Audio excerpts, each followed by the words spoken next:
15th. Welcome back, everybody. John Aravosis here with the Aravosis Report. Hello, YouTubers. We'll get TikTok rolling in a minute. Always like to make sure you guys are here first. How are we doing? Beautiful evening. Kind of well, still wintry here. 48 degrees, though. It's very nice. Anyway, just making sure. I always wait because there we are. It always takes like 8 seconds for the comments to get rolling, so I never quite know if I'm live. All right, let me get TikTok rolling as well. There we go. One sec here. There we go. Okay. Mirror image. Boom. All right. TikTok is rolling. All right. Hello, everybody. Got my mini coffee ready to go.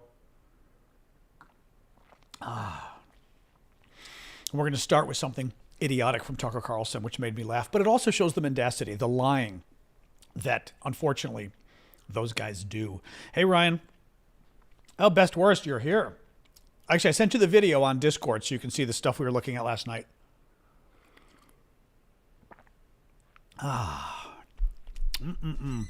Hey, Ash. Oh, so hi, everybody. Welcome. How are we doing tonight? Hope we are all well.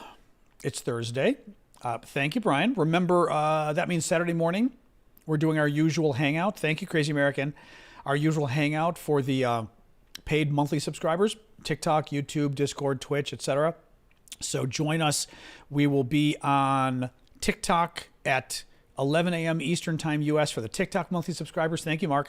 And for the YouTube folks, we will be with YouTube, Twitch, Discord, Ko-fi. All of you guys show up at 11 a.m. at Eastern Time on Discord. So it's already set up. Every week it pops up. Coffee. Hey, Jetta. Anyway, hello all. How are we doing? Thank you, John S. Yeah, don't know if there's anything anything interesting you'll find in it. But I think, like I said, that one piece with that cool piece coming across and everything is kind of curious. I was having Best Worst Gamers look at the interesting new pieces I've got from Ukraine, from the Ukrainian MiG fighters. Thank you, Zexeed. Says he is a former U.S. military mechanic or engineer and is very up on all the airplane parts, which is kind of fun. Anyway, so welcome, guys. I am John Aravosis. This is my show, the Aravosis Report. Thank you, Marie.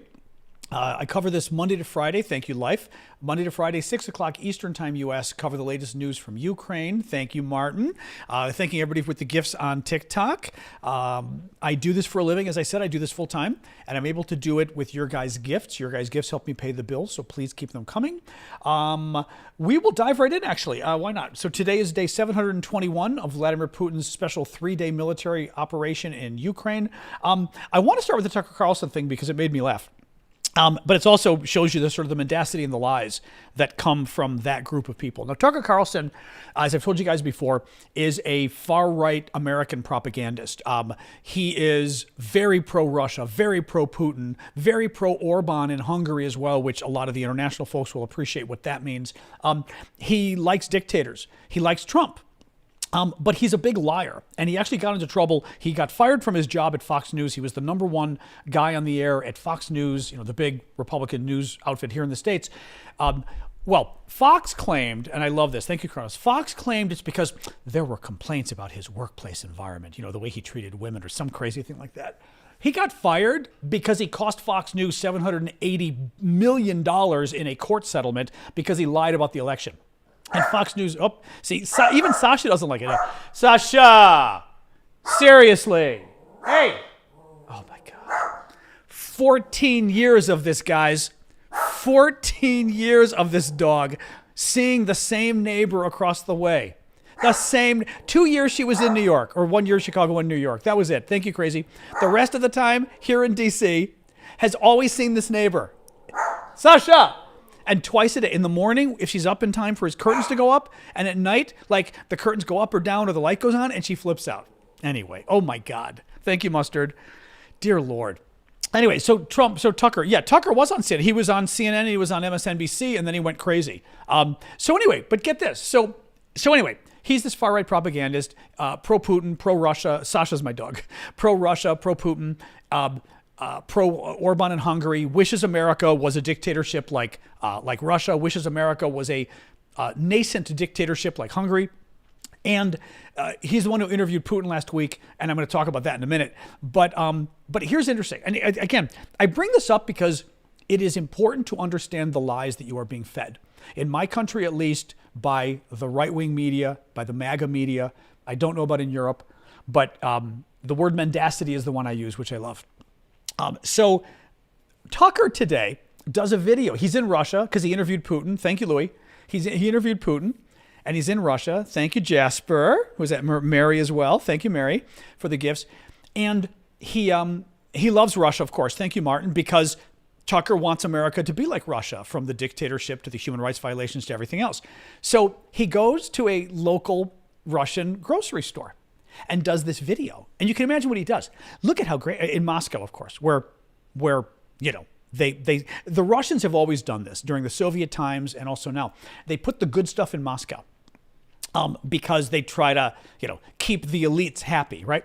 So he goes to a Moscow grocery store, and there's lots of food, and it's really cheap. And he does this whole thing about how inexpensive the food was, and how, mind you, he's paying in dollars, which I'll talk about in a second, how inexpensive the food was, and how Americans should be outraged. We should be outraged at our government. Our government should be overthrown for what it has done, because look at Russia, and look at the food they've been able to put on their table for a fraction of the price you pay in America. Well, I decided to look and see what is the income in Russia versus the income in America, okay? Now, the one way of looking at it is the GDP per capita.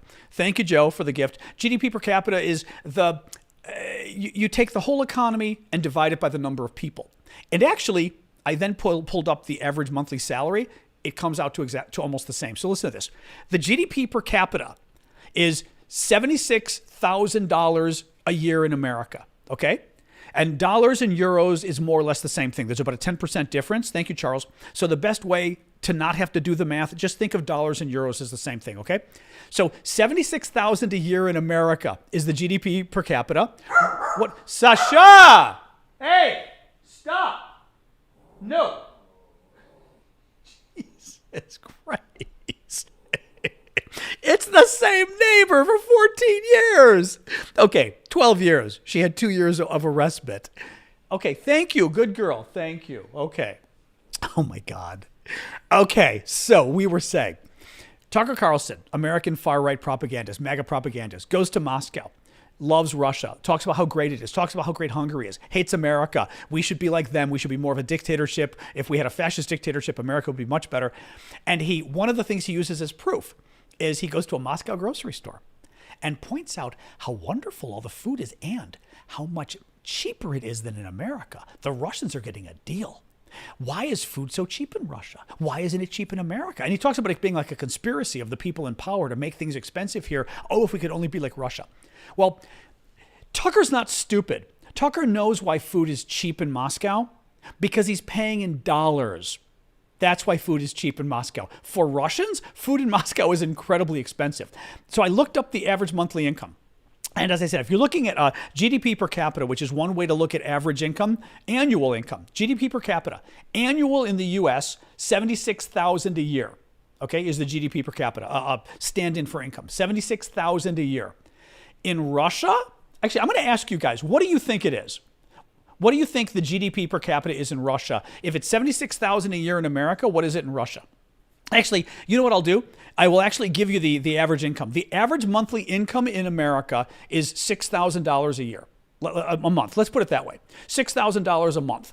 So $72,000 a year is the average monthly income in America is $6,000, or the average annual is $72,000. What do you think it is in Russia? Okay, if it's $6,000 a month in America, what is it in Russia? I'm going to wait a second for it to kick in here, right? Or annual. You can do it either way you want. In the same year, 2022, America's average monthly income was $6,000, $6,200, let's say, $6,000. In Russia, the average monthly income was, wait, I got to pull this up, $1,100. So it was $6,000 a month in America, $1,000 a month in Russia. Okay? Americans make 6 times what Russians make. That's why food is so cheap in Moscow to Tucker, because he's paying in dollars. He's paying with a currency that is worth $1 million in Russia. It's like he's paying in gold. I mean, guys, he's lying. And this is what routinely drives me crazy, drives me absolutely crazy with the Trump Republicans, with the MAGA Republicans. They lie to everybody. He's lying. And it's the mendacity, which is lying by telling you the truth, but telling you a selective truth. He's telling the truth. Groceries, for Tucker to buy groceries in Moscow was so much cheaper than buying groceries in America. It's a conspiracy. The Americans want to make you pay more. The American government is corrupt, right? He doesn't talk about the fact that Russians make 1/5 to 1/6 of the income we make. So if you're paying only half the amount for groceries in Russia, for a Russian, that's like 5 times as much money. They're paying 2 and 3. I mean, he's lying. It's all about lying to you. I bring this up because I think it is important when talking about any of these political issues. I can deal with people disagreeing about proposals, the border, right? Even tax cuts, whether they think it's a good idea, bad idea, help the economy, hurt the economy, how much should we spend? What's the best way to deal with the border? Should we cut people off? Should we let people in? Fair enough. These are fair debates. But when you start to lie to people in order to convince them that you're right, then I will have no part of you. Thank you, Joshua. But blows my mind. And the son of a bitch went to Moscow and is presenting Russian grocery stores to say how much better life is in Russia than it is in America. Folks, economically, I mean, forget civil rights wise and just not even civil rights, civil liberties, meaning just speaking your mind, you will go to jail. You go to jail in Russia for criticizing Putin. You go to jail in Russia for saying the war is a bad idea, or even better, I support the war, but it's not going well. That will get you in jail in Russia, and it actually did. There's a Russian political blogger who's also a war criminal in the West, but in Russia, he's a political blogger, Igor Girkin, and he's up on criminal. Is it Girkin? I think it's Girkin, right? He's up on criminal charges now, facing like possibly 5 years in prison because he's a Russian who supports the war, but he thinks the Russian military hasn't been doing well enough and they should be doing better, right? Which is very true, actually. That's getting him 5 years in jail. Anyway, but again, I just love that. Oh, things are so cheap in Russia. Well, Tucker, why don't you go move there? The White House warned today that Avdiivka in eastern Ukraine is in danger of falling because the Ukrainians are running out of shells, running out of ammunition. I will get my map and show you again. Avdiivka, you'll recall, is a city right northwest of Donetsk here in eastern Ukraine, right on the border of what Russia controls and what Russia doesn't control, which is why they're trying to take it. Most experts think Avdiivka is going to fall, and it's going to fall. It may be the first city, thank you, Marcin, may be the first Ukrainian city to fall as a result of the MAGA Republicans in Congress at the request of Donald Trump, killing American aid to Ukraine. American aid to Ukraine right now is zero. We are not giving a dime to Ukraine because Republicans in Congress killed it. Trump. So speaking of which, thank you, Marie. Thank you, Muffin. Trump actually said something positive today about aid to Ukraine, which has me intrigued. But don't get your hopes up, but it's intriguing. So Trump today, or in the last day, since I saw you guys last, thank you, Maggie, said that we should be giving Ukraine loans. We shouldn't be giving them aid. We shouldn't be giving them gifts. So the money we give them, whether it's for weapons, or whether it's the weapons we give them, I should say, thank you, adventurers, or whether it's money we give them to help keep their government afloat for their budget, they should be loans. And then I read the quote from Trump, and listen to this. They want to give them $60 billion more. He means Congress for Trump, for Ukraine. They want to give them $60 billion more. Do it this way instead. Loan them the money. If they can make it, meaning if Ukraine survives, they pay us back. If they can't make it, they don't have to pay us back. He's so crass. Why should you just hand it over to them? Do it as the form of a loan. Okay, what's important for that, and people are saying lend-lease, which is what we did after World War II. What is interesting about this is or during World War II maybe, and then I'm thinking during World War II and then all this stuff afterwards. What is interesting about this is Trump is sounding very open to giving Ukraine $60 billion in military aid. He just wants it to be a loan and not a gift. But that's very interesting. That's very interesting. He says they want to give them $60 billion more. Do it this way. Loan them the money. He's saying, go ahead and do it. It's okay. But structure it like this. That's very interesting. No, I really mean this. Now, Trump, unfortunately, and I've said this before, unless it involves Trump personally, meaning a vendetta, meaning money he's going to make personally out of something, he doesn't really care. He's not a politician. He does not care about policy. He doesn't. He doesn't care about any of this. By the way, Donald Trump is a lifelong Democrat, and now he's the definition of conservative Republicans, right? I mean, Trump just, Trump is Trump, right? Trump saying this is great because it's signaling that, hey, maybe you can go ahead and do this. Give Ukraine the $60 billion in weapons, just make it a loan. The only troublesome part, thank you, Ernie, is Trump doesn't really care. So he could flip next week. Somebody could tell him, oh, your base hates that idea. And next week, Donald Trump will go choop and flip because he wants the base to love him. I still think this is very interesting. I still think this is an opening. I don't know how it works for Ukraine in the long term. Honestly, thank you, Tom. At this point, I'd say get Ukraine the weapons they need and worry about it later, right?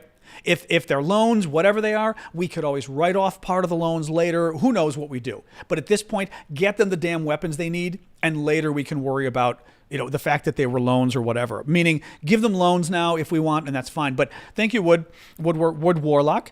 I just thought that was very interesting, though. Very interesting. So as far as the aid package for Ukraine, hang on, quick sip of coffee. Yeah, Russia. The new Russian propaganda talking point is some kind of cancer vaccine that Russia's created.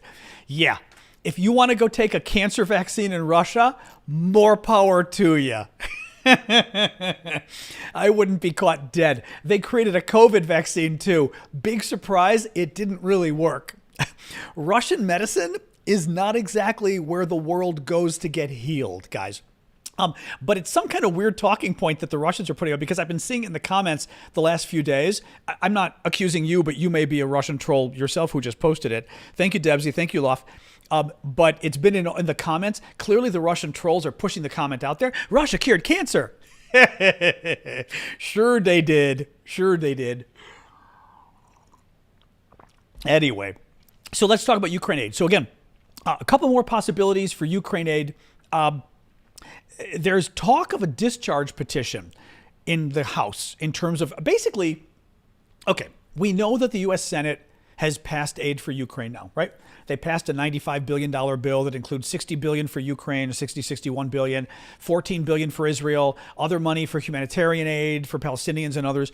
And the bill goes to the U.S. House. The House members say no because Donald Trump said no.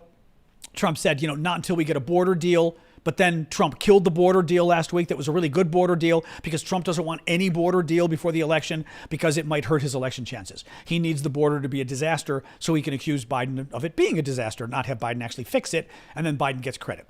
So one possibility for getting this bill moving in the House, thank you, who's that, Nicolate?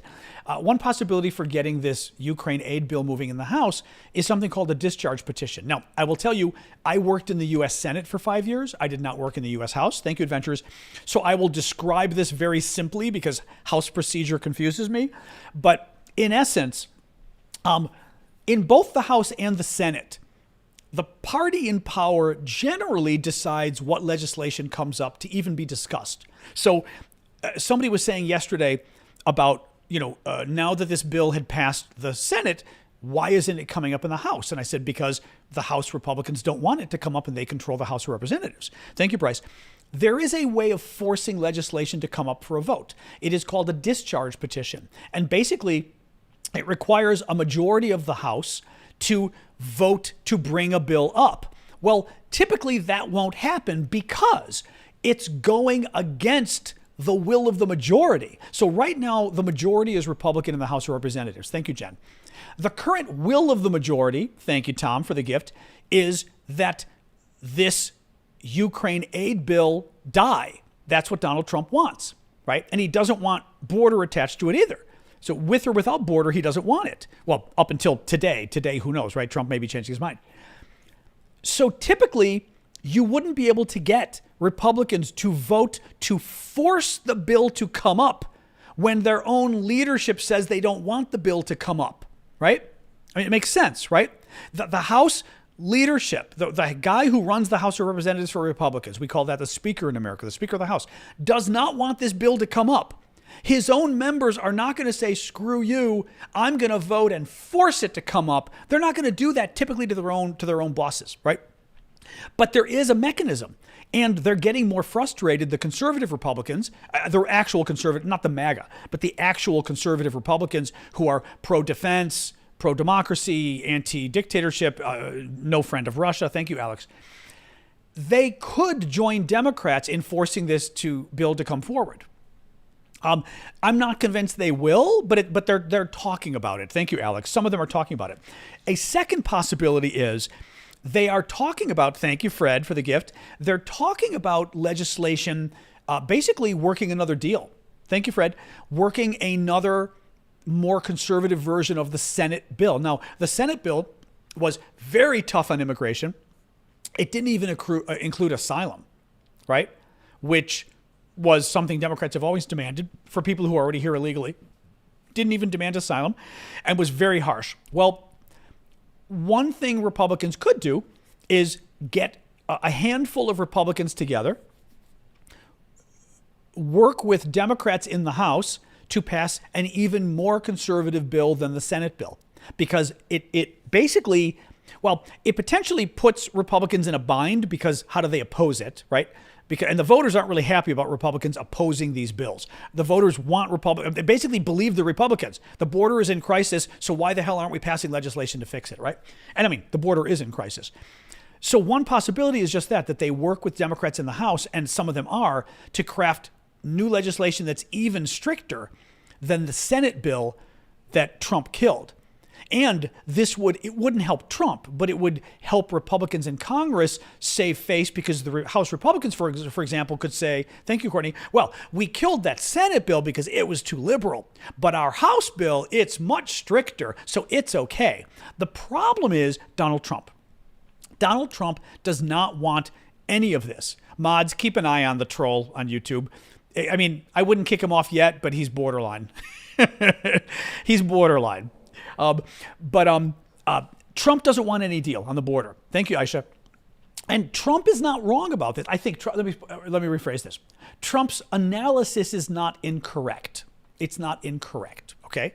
That he needs the border to be a disaster coming into the election, okay? He needs thank you, Maryland. Thank you, Big Hawk. He needs the border to be a disaster going into the election. And he wants to run on the border. He wants to run on, America first, build a wall, all that stuff, right? If Biden were to agree with Republicans and reach a deal on fixing the southern border with Mexico, it causes a number of problems for Trump. One, he can't run on immigration anymore because Biden will have fixed the immigration problem, and Republicans in Congress too. So no longer can Trump do it. Second problem, if Biden fixes the immigration problem by working with Republicans, it shows that Biden is bipartisan, that Biden is willing to work with Republicans, and that Biden and a Democratic president and Republicans in Congress can actually work together and get things done. Well, why do you need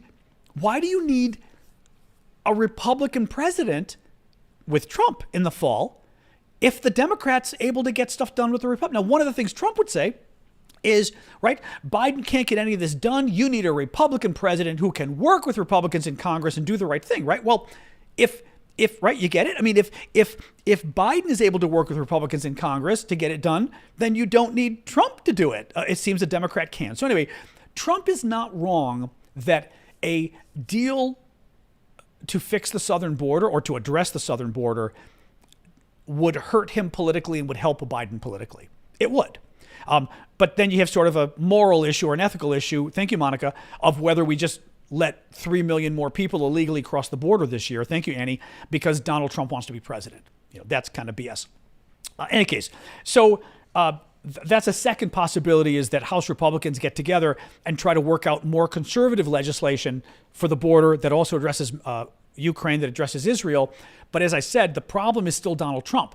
I think Donald Trump does not want any legislation addressing the border this year, because if he does, right,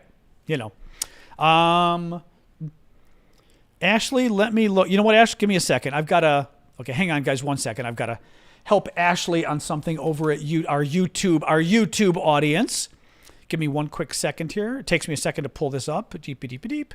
Our not technical difficulties, but our technical stuff here. Hang on. All right. Pausing that. Where's the chat? There's the chat. There you are. Ashley Shishiki. I didn't know you weren't a mod over there.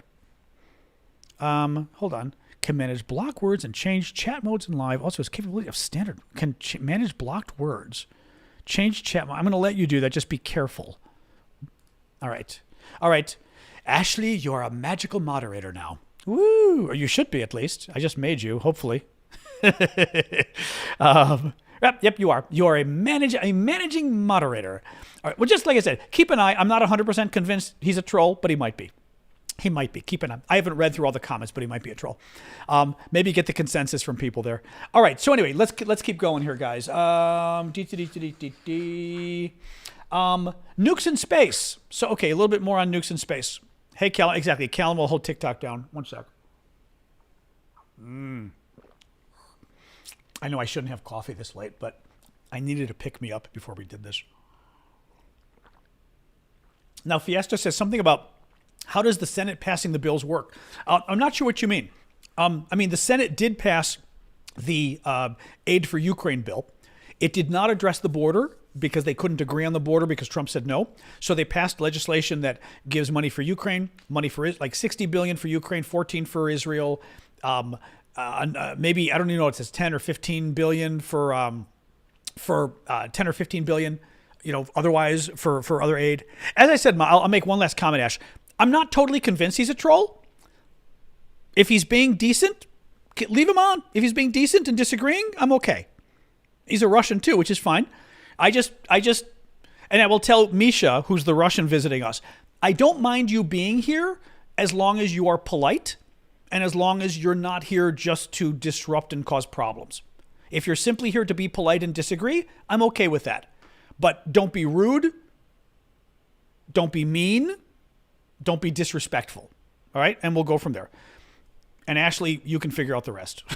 So, all right. What else we got here? Oh, nukes in space. Yeah, so, thank you, Booty. So, nukes in space. The big story yesterday was the concern that Russia was working on basically putting nuclear weapons in space to take out satellites, and caused a lot of consternation. I think the White House tried to sort of tamp things down. Thank you, Vicky. I would say this is still a pretty serious story. Folks were then trying to tamp the story down and say, well, it's not happening yet. Russia's working on it, but they haven't really. That's fine. Then let Misha stay. Misha's being respectful. Let Misha stay. That's fine. So Russia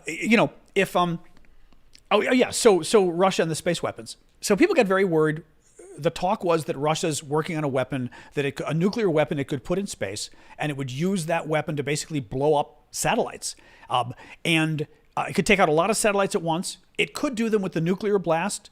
One of the things you guys mentioned in some of the stories today were saying it may be that the intent is to use, when a nuclear bomb goes off, it sends out an electromagnetic pulse, basically electromagnetism. And the electromagnetism can disrupt any kind of electron. It can destroy electronics, basically. So it'll destroy your phone. It'll destroy anything with a computer chip in it would be destroyed. Thank you, Maggie.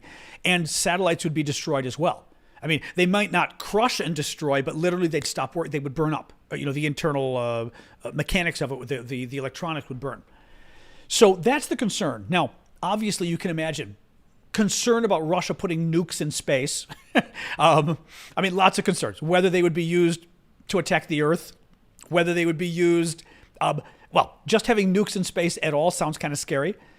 It is, by the way, somebody mentioned this, I think, yesterday. I think one of you mentioned this yesterday. You were correct. I looked it up today. It would be a violation of the Outer Space Treaty of 1967, which is one of the last nuclear treaties Russia has with the U.S., which they're abiding by. A lot of concern about this. Really no news on it today, just that there's a lot of concern about this. And I would agree.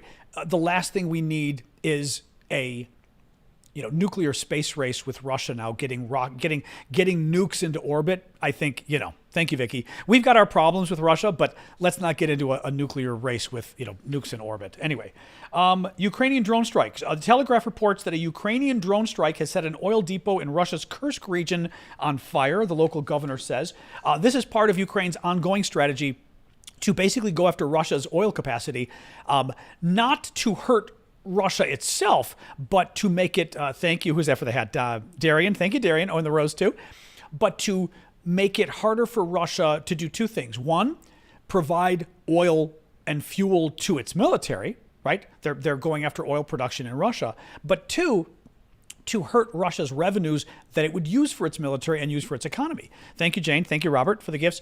And Red, basically 40% of Russia's federal budget, the federal government's budget in Russia, 40% of that comes from energy. So it would be oil and natural gas. If Ukraine can go after the production of oil and natural gas, the drilling, however one works the product to make the refining, I guess you'd call it. Thank you, Vicky. The refining that you do to turn it into other petroleum products, whatever. If Ukraine can go after the production of the gas or the export of the gas, so export facilities, things like that, you'd be cutting back in the amount of money Russia can make. And if you're cutting back on the money, it's money that can't go to the defense budget. It's money that can't go to buy more tanks, buy more artillery, etc. What was this? Oh, this is interesting. So NATO Secretary General says today that the Allies are planning to join forces and supply Ukraine with 1 million drones this year. I have no idea if that's possible. I mean, that would be like little under 100,000, was it 800,000, 85,000, 85,000 drones a month, which isn't a bad number, although what does that get you? 85,000 divided by 10 is 8,500 divided by 3 is 3. So that's about 3,000 drones a day. That's not a small amount. I don't know. Maybe. We'd have to ask Vlad about, actually, we'll see if Vlad does Saturday's show with us, that he can talk a little bit about what the impact of that is. But that's great if true. France is about to sign tomorrow. Zelensky's going to go to Paris tomorrow and sign an agreement with French President Macron to basically a long-term defense agreement with France. And the agreement will involve financial and economic support. Earlier this year, Macron said that France will negotiate a bilateral deal with Ukraine, similar to the one Ukraine signed with the UK, which covers 10 years and provides a package worth £2.5 billion over the next fiscal year. So this would be great. I mean, basically, well, let's see how much it is. Tomorrow it'll be announced, the details. But the idea is that by providing long-term aid to Ukraine, by saying we will provide you this over the next 10 years, you are making it more clear to Russia that you're here to stay. Unlike the U.S. that's playing games with their aid, like we cut it off and maybe it's coming back again. If countries like France, Denmark did this. Denmark promised aid for the next 3 or 4 years. Germany, I think, has done this. A number of countries are basically saying, here's how much we're giving you for the next 5 years, the next 10 years, so that Russia knows, okay, these guys aren't leaving, basically. So Russia doesn't look and go, hey, if we just hang out one more year, the Allies are going to stop funding Ukraine. If it's a 5-year program, clearly the Allies aren't walking. So anyway, that's the idea behind doing that. And it also helps the Ukrainians prepare if they know how much money is coming in year to year. Putin. So Putin was interviewed today. This was kind of interesting. Putin was interviewed today by a Russian journalist, or today or yesterday, by a Russian journalist.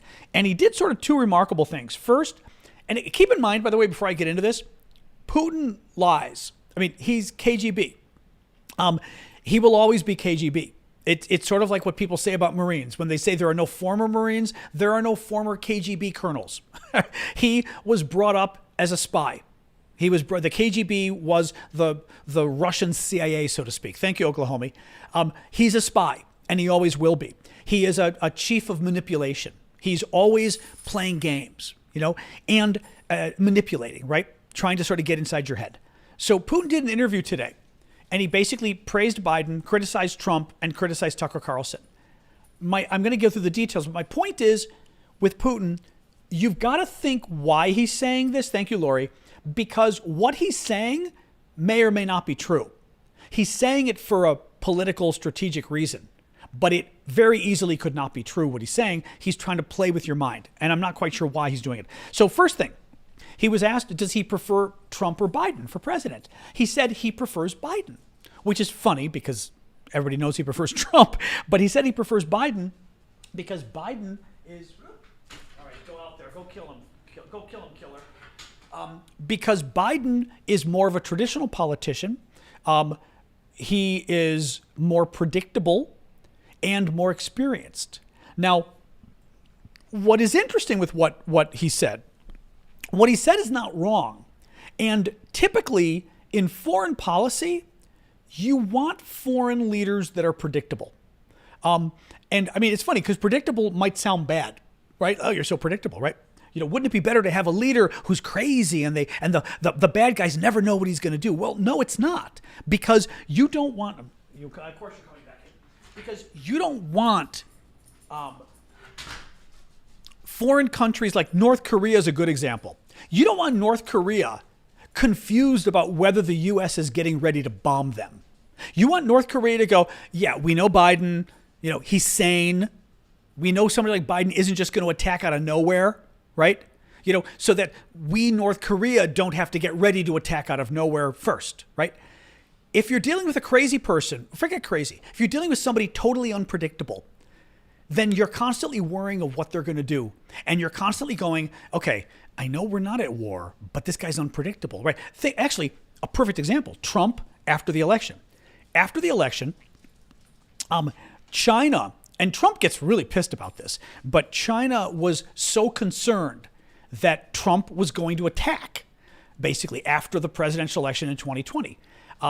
And he was so concerned, and the U.S. military was hearing about this, that the chairman of the Joint Chiefs of Staff, who's the top uniformed military officer in the American military, General Milley, had basically, Sasha, she wants water now, of course she does, it's in the middle of the show, had told his staff, not the staff, had told the other generals around him, if you get any orders to go to war with China, whether it's nukes or whatever, you're calling me first before you execute them.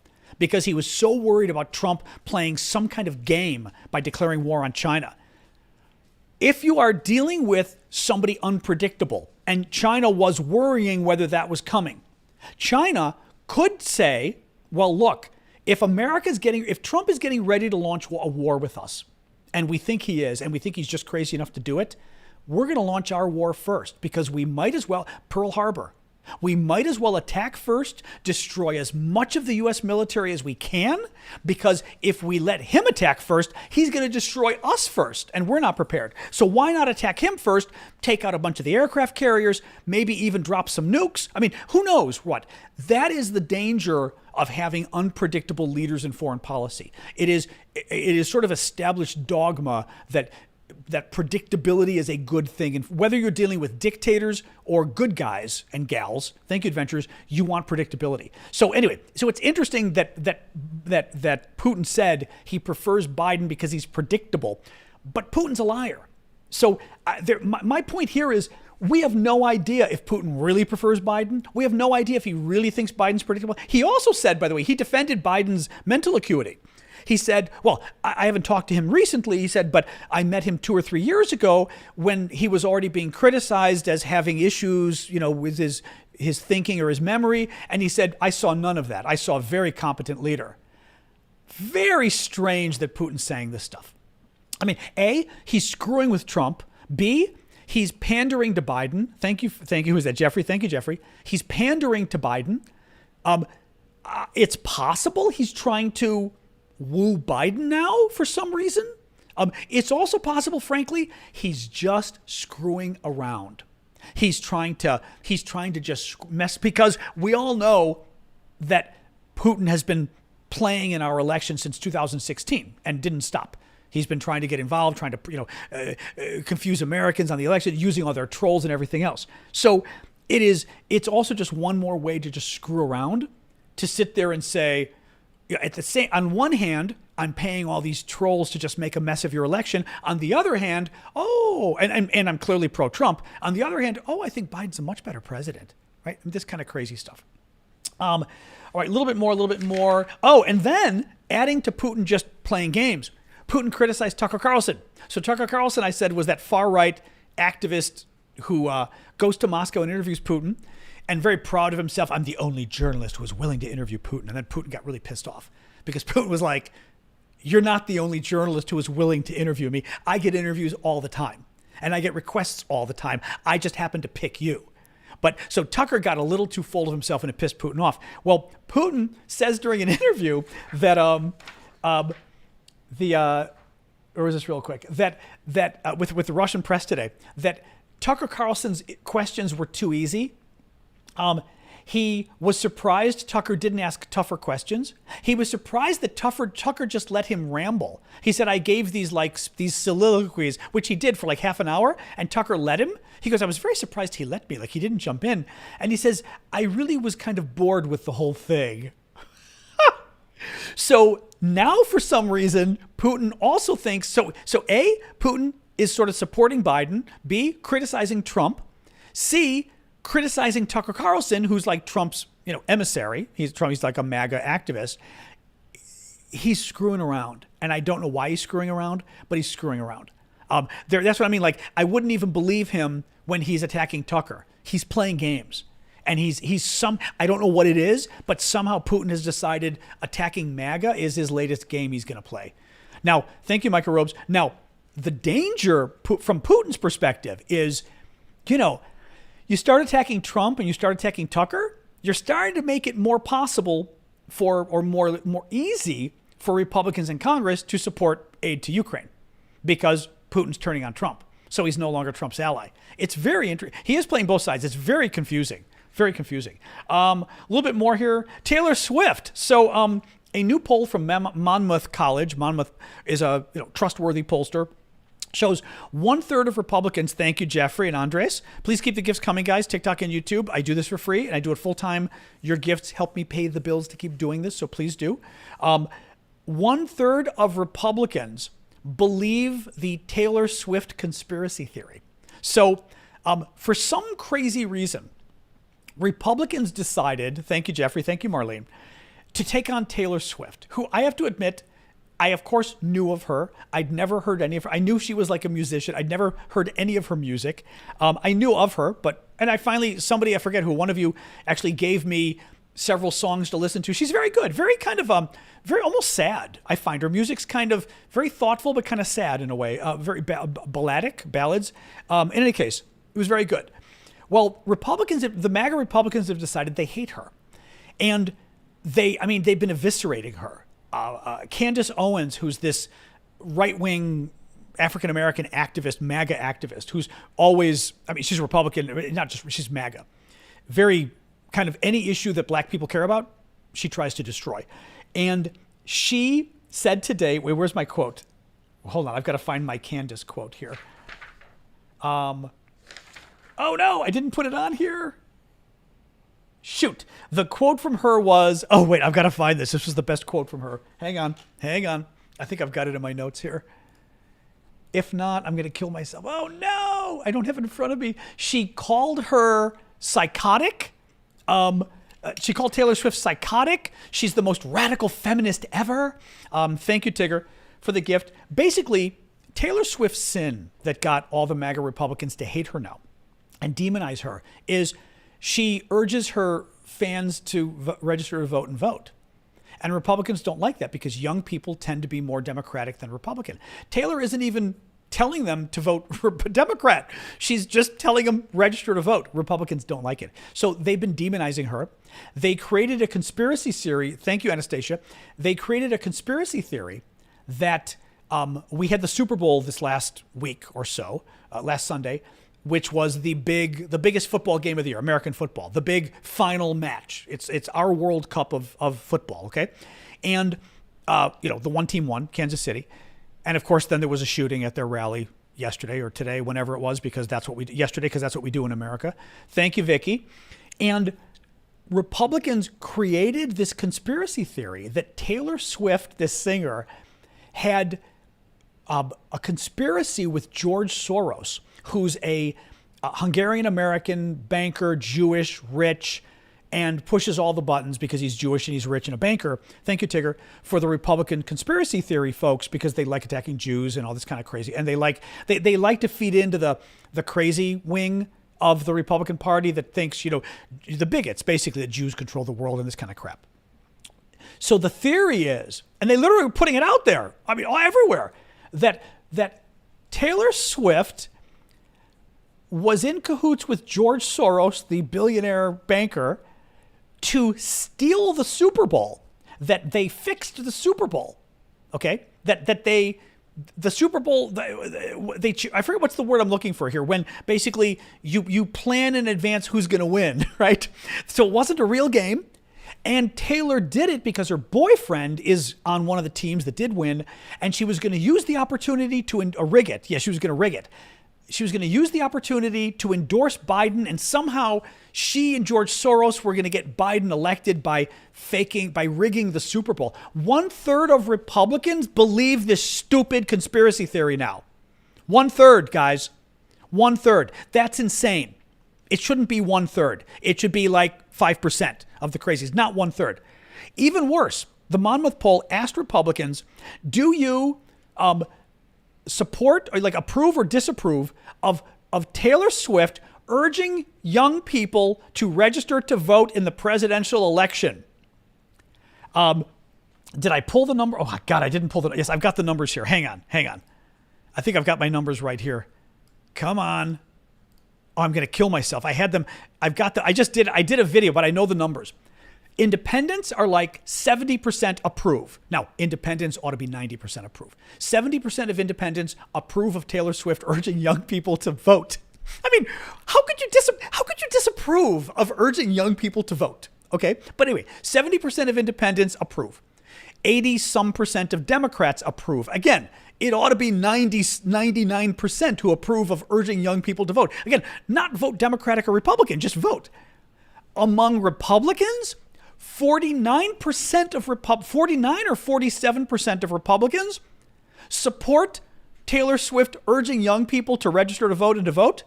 Over 50% disapprove. Over the majority of Republicans don't want think it's wrong for Taylor Swift to tell young people to vote. What the hell is going on? I don't even, and the thing is, they have demonized this woman. I was watching one Republican influencer on TikTok on Twitter, excuse me. Thank you, Maddie, who's got 1.5 million followers. Thank you, Volodymyr. I'll get to that next. Who's got 1.5 million followers, is putting out videos trying to prove a new conspiracy theory that Taylor Swift wears diapers during her show. And he goes, now watch this video. Watch the way her skirt goes up. Look at that thing underneath. It's a diaper. And you're like, oh my God, they hate her. The Trump Republicans, the MAGA Republicans, hate Taylor Swift. They're trying to, like I said, calling her a psychotic, calling her a psychopath. They're out of their minds, all because the woman told young people to vote. Really. Honestly, I just can't. But you know what? But again, they're shooting themselves in the foot. Taylor Swift's got like 500,000 people, I think, who follow her on Twitter. No, half a billion. She's got 500 million social media followers. 500 million. So that's more than just America, obviously. Really interesting. Now, Volodymyr just asked on YouTube. Oh, hey, Volodymyr, I didn't see you remember. Thank you for that, too. Just asked on YouTube with a YouTube question. Does Ukraine get the $60 billion in aid? Not yet. The way it's working so far, let me have a sip of water and I'll walk you through this.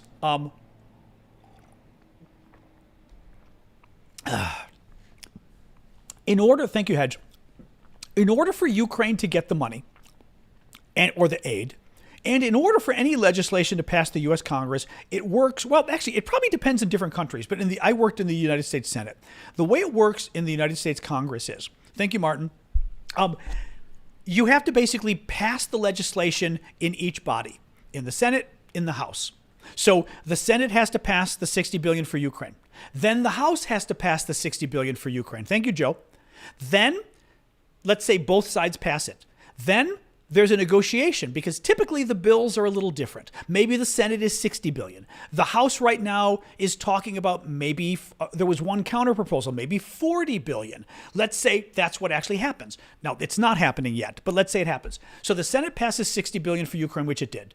Let's say the House passes $40 billion for Ukraine, which it has not. Well, they're not the same bill. Thank you, Chazak. So they've got to, before they send it to the president for his signature, they've got to have it be the same bill, right? So they have negotiators come together for the House and Senate. They appoint members of Congress to negotiate, and they negotiate the bill. And typically they'd come to some kind of compromise. Maybe it's $50 billion, between the two bills. They then say, okay, we've negotiated a $50 billion compromise. We are now going to send that $50 billion compromise back to the Senate, back to the House. You will get to vote one more time, up or down. You can't change it, up or down. And if both sides vote up, that combined compromise $50 billion bill would then go to President Biden for his signature, and he would sign it. What has happened so far is the Senate has passed $60 billion for Ukraine. The House has not. The House Republicans so far are saying they're not going to do it because the current bill does not include money for the U.S. border. The problem is, thank you, Vicky, the problem is the earlier bill a week ago did include money for the U.S. border, and Donald Trump said, kill it, because Donald Trump doesn't want any money to go to the U.S. border right now. He wants the U.S., and this isn't even conjecture. This is well established. And Trump is actually correct about this. He wants the crisis to continue through the election because he can't run on it unless it's a crisis. If Joe Biden fixes the border problem in the next week, Donald Trump can't run on the border anymore. Joe Biden will run on the border, which is even worse for Trump, right? So Trump told Republicans, kill any border bill and just say it's not good enough. Say it's too liberal. So that's what Trump did. Well, Republicans are now playing the game, the House Republicans, the MAGA Republicans, of saying, well, we told you we're not passing Ukraine aid unless you pass a good border bill. But then Republicans are also saying, but we're not going to let you pass a good border bill because it's going to hurt Donald Trump if the border gets fixed before the election. So we're in a problem right now where the U.S. Senate has passed $60 billion in aid for Ukraine. The U.S. House has passed nothing. The U.S. House Republicans are saying, we're not going to let you pass anything, and we don't know what's happening. And the point I made earlier tonight was Donald Trump did make some comments today about he would be in favor of $60 billion for Ukraine if they were loans and not gifts. So basically, if we gave Ukraine $60 billion in military equipment, for example, but we say eventually you're paying us back. To me, that's interesting because that's a flip-flop. Trump initially was saying, don't spend the money. Now he's saying, well, I'm okay with you spending the money as long as we get it back eventually. That's not good for Ukraine economically in the future, but hey, let's save Ukraine first and then we'll worry about Ukraine's economy in 10 years when you got to pay us back, right? So that's very interesting to me. Let's see what happens. But Trump saying that today was very interesting. It could be the basis of a compromise. I am not excited yet. I'm still very worried because so far the Republicans don't want to support Ukraine. But Trump saying that, let's see if Trump sticks with it. I'm just afraid that somebody's going to come to Trump and say, Mr. Trump, your voters really hate they hate Ukraine because they believed everything you've told them, and they believe everything Fox News told them about Ukraine being corrupt and everything else. So they don't want you giving Ukraine even $60 billion in loans. They don't want you giving Ukraine anything, right? Your lies worked too well. Now, Trump hasn't said it as much as Tucker Carlson and all those guys, that Ukraine's corrupt and everything else. But interesting. There's a chance. There's a chance. I'm still worried, but there's a chance. So really quick, the Houthis. I wanted to make the Houthis really quick. So listen to this. The Houthis, who are the kind of terrorists running a part of not Lebanon, of course, a part of Yemen. The Houthis that control part of Yemen that have been attacking the international shipping, and the U.S. has therefore been blowing them up. Thank you, Kate, for the gifts there. The U.S. has been attacking and blowing up their drones and their missiles that the Houthis are using to attack international commerce, international ships going around Africa. Well, the Houthis just sentenced 9 gay men for the crime of being gay to be crucified and stoned to death. A second Houthi court sentenced 12 gay men to death for promoting homosexuality. I mention this because at least in the U.S., we recently have had Palestinian or pro-Palestinian protesters defending the Houthis. And in New York and in Washington, D.C. as well, they were protesting the Holocaust Museum in D.C. 2 weeks ago, which, again, big political mistake there. But they were literally closing down the streets in front of the Holocaust Museum in Washington and carrying a sign that said basically, hands off the Houthis. And it was like, the Houthis are terrorists. The Houthis are horrific. I mean, they're horrific. And this is an example of what they do. And you are not a progressive. You are not left-wing. You are not liberal. You are not a good human being if you support the Houthis. Feel free to support the Palestinians. Absolutely. I don't care. Right? You can be a good as far as I'm concerned, you can be a good progressive or a good liberal, good whatever you are, and support Israel. You can support the Palestinians. Difference of opinion. That's fine. Thank you, boy mom. But you don't sit there and support the Houthis and claim you're a lefty. Because this whole thing just gets too far for me. It just gets too far. You know? Freedom of speech? What does that even mean? What kind of a troll comment is that? Freedom of speech. The Houthis are not the ones Saudi Arabia supports. Saudi Arabia has been bombing the Houthis or had been bombing them for years. Yeah. Medical cannabis. Zelensky just signed legislation allowing medical cannabis in Ukraine. The legislation is to help veterans with post-traumatic stress disorders and provide pain relief to people with serious illnesses such as cancer. The commander of, this is great, according to Russian military bloggers, the Houthis, by the way, I said it, but I'll tell you again since somebody's asking. The Houthis are a group of, somebody just got their wings. Oh, you are so getting your wings. Sorry, we have to get rid of this jerk. There you go. Bye. The Houthis are a group that are running part of the country of Yemen. It's confusing. They don't have the whole country. They kind of grabbed part of it. You know, conservative, obviously conservative Muslim. I mean, they put gays to death by crucifixion and stoning, which tells you right there kind of who they are. Thank you, Vicky. And they have been attacking international shipping. I will show you on the map. I don't have it on the map here. That's my other map. They've been attacking international shipping, claiming they've been attacking all these commercial ships, claiming they're doing it on behalf of the Palestinians, but they're attacking every ship out there. You know, they claimed they were attacking, Jewish ships or something. They're literally attacking, and they attacked Russian oil a couple weeks ago, which was kind of funny, but still, it had nothing to do with Israel. They just have been attacking ships in general. Which is bad. So that's who the Houthis are. Russia's Black Sea Fleet commander was just fired, according to Russian military bloggers. Now, this is the guy in charge of the ship that just sank 2 days ago because the Ukrainians sunk another Russian ship. The Ukrainians have been doing a very good job sinking Russian ships in the Black Sea. Black Sea is the water right south of Ukraine. And the Ukrainians, as I said, without a navy, have been doing a very good job attacking Russian ships there. And the commander of the whole fleet in the area just got sacked because Putin kind of had enough of him losing ships. Oh, and finally, totally unrelated, but also kind of cool news since we did some gay stuff. Greece just legalized same-sex marriage. Just legalized gay marriage. What I found, I mean, I'm Greek. What I found fascinating was it wasn't much of a politically charged issue in Greece. The majority of the Greek public supported it. Not a huge majority, but a majority. People didn't care. The opposition didn't like it. Conservatives didn't like it, but the church doesn't like it. And the church has a lot of sway in Greece, the Greek church. Very interesting. I mean, very interesting. Thank you for that, Kate. I just think it's very interesting. Because, like I said, a country like Greece, I didn't sort of imagine. Now, I have to read you the quote. The quote from the far-right lawmaker. Far-right lawmaker Vasilis Stigas, head of the Small Spartans Party, described the legislation today as sick and claimed that its adoption would open the gates of hell and perversion. I just thought that was great. Open the gates of hell and perversion. Oh, my God. Anyway. That is it for the news today. All right, let's do our Q&A. No, it's good though, but and Greece is only the 16th, I believe, European country to adopt same-sex marriage. It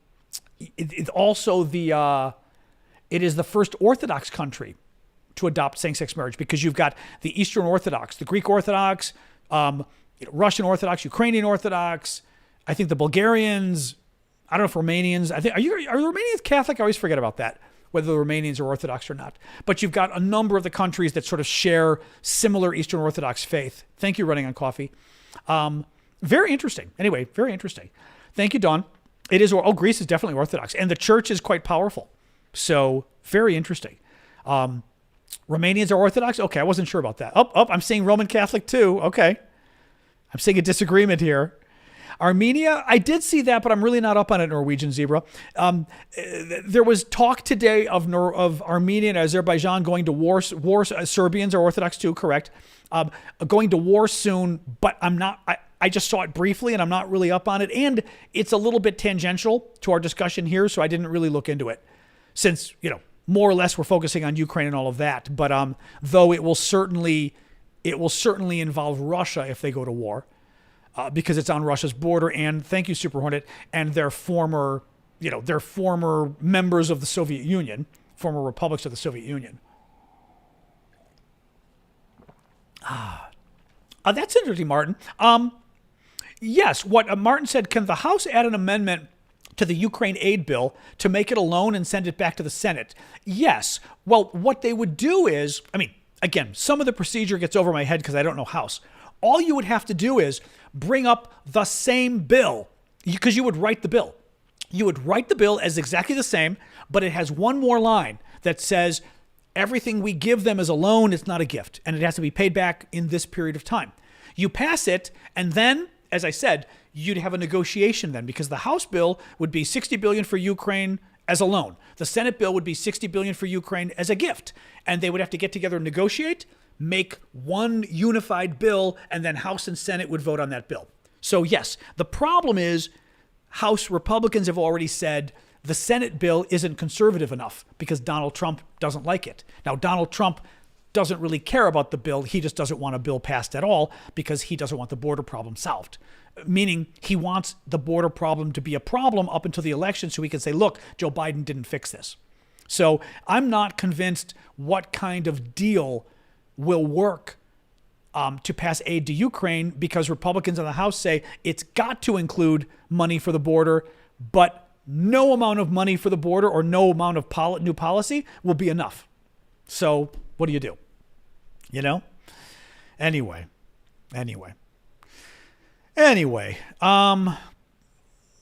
Lee, I'm not sure what you mean. Couldn't Biden follow the law now? Well, that's okay. Well, there's this whole debate, and I don't even know where this stands. The only thing is, some Republicans are claiming Biden could just close the border down now. Biden says legally he can't. I heard somebody raise a really good argument on TV where they said, if Biden as president already has the power to shut down the border and stop people from coming in, why didn't Donald Trump do it in 4 years when he was president? Meaning, it probably isn't something the president can do, or Trump would have done it. Trump would have gladly done it, right?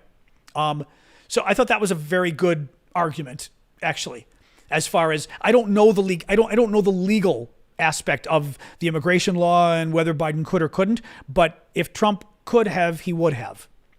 Which makes sense because he would have. So I'm willing to believe Biden when he says legally he can't do it. The best thing if Biden could, the best thing for Biden to do, if he could, would be to do whatever portions. If I were Biden, I would say, fine. You know what I'm going to do? You know what I do?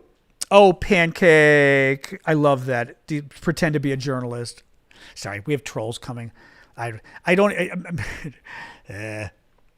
not the trolls always kind of get you in an interesting position because they attack your credentials, but then when you give your credentials, you look like you're bragging. So I'm not going to do it today. But the journalist thing, worked as a journalist, so don't need to prove I'm a journalist. But anyway, Ash, you're doing TikTok and YouTube. Sorry.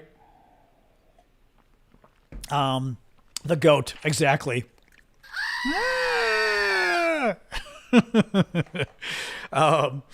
Anyway, all right. What else we got, guys? What else we got? I forgot if somebody else. Aren't Democrats traditionally stronger on expelling immigrants? Oh, no. That would be Republicans. Oh, God, no. A lot of them were expelled under Biden. All that kind of stuff, yes. But generally speaking, Republicans in recent years tend to be more conservative and Democrats more liberal about liberal meaning left, or not left, meaning more permissive. Thank you, Jen, on immigration. Now, in America, it gets interesting because most of our immigrants coming across the southern border, illegal and otherwise, are Latinos. Now, there's some Chinese coming and stuff. There's some games with China too, but are Latinos. Latinos tend to be Democrats, but not always. Traditionally, they've been like 60 or 70% Democrat, but not really. And lately, Latinos have been starting to shift and become Republican because guess what Latinos are? Well, I mean, they're Catholics. They're Roman Catholics. Roman Catholics, not big fans of the left. Not big fan of gays and trans and even some of the women's issues and everything else. If you're a conservative Catholic, you buy into the Republican sort of moral values argument, right? And you don't really like the left. So it gets very interesting. Thank you, C3. But typically or traditionally, Democrats have been more in favor of people coming across the border, giving them amnesty if they come here, making them citizens, because more of them would become Democrats than become Republicans. Republicans have typically not wanted them here. Thank you, Ross, because of the opposite reason. Republicans don't want a bunch of Democrats coming across the border getting citizenship because they're not wrong, right? I mean, each side wants their own people to come. What gets interesting, as I said, is that lately, like in Texas and some places, we've started to see those numbers change. Some of the Latinos have gotten more conservative. Thank you, Vicky. So who knows? Now, Reagan, Numanon says Reagan's the only president that's ever done amnesty. Reagan was quite liberal in many ways. Reagan was quite liberal on a lot of issues, frankly. Some of the gay stuff, too, believe it or not. Some of the gay school stuff Reagan was really good on. Thank you, Vicky. Timothy. So, it's very pro-life. There you go. Big Hawk says that's a whole other question, right? On abortion, right? So it's very interesting. Why do they come to the U.S.? For jobs, mostly. They want to make more money. And that was the Washington Post did a big story on this recently, a couple of weeks ago, and said that they're not coming to escape anything. The overwhelming majority are coming from Latin America because they want to. It's not even safety. It's not safety. The Washington Post said this was a news story in the Washington Post. The overwhelming majority are coming here because they think they can make more money, and there's that. They want They want to make more money. The jobs back home situation sucks. They're lying and claiming it's for safety. It's not. But they literally said it's a lie. They had one woman, and I mean, I'm going to say the truth on this because I'm for helping people, but thank you, Macabre. Most of these people are not here as refugees. They're here because they want to work, and that's great, but so do millions of people around the world. Lots of people want to come to America to get better jobs, or they like our lifestyle or whatever it is. That doesn't mean you get to come here illegally. I'm very sort of harsh on this topic because I've lived all over the world and I've had lots of foreign friends, and a lot of my friends didn't get to stay in America when they wanted to. Because the law said no. And I'm not a big fan of people coming here illegally. But in any case, the Washington Post had a big article on this a couple of weeks ago. They said the overwhelming majority of people are not coming here for political reasons. They're not coming here for safety or anything else. They just literally thought, you know what, I can make more money in America. Why not? Which is fine. They want to make money. That's great. But they then come here and they lie. And they apply for asylum even knowing they don't merit it. The one woman interviewed by the Washington Post was from Colombia. She said she was just going to lie and tell them it's dangerous in Colombia. And she knew she wouldn't get it, but because of the way our system works, they gave her a court date in 2026. So her court date is in 2 years. She crossed the border illegally, turned herself in, because that's the new way they do it now. Thank you, Jonathan. They turn themselves in. They get court dates for 2 years from now. They then come back for the court date, or maybe they don't, come back to the court date, and the court says, okay, you're not really politically oppressed, right? They're not oppressing. Yeah, there's some dangerous things in Colombia, but you have not experienced any of them. You're fine. You can't stay.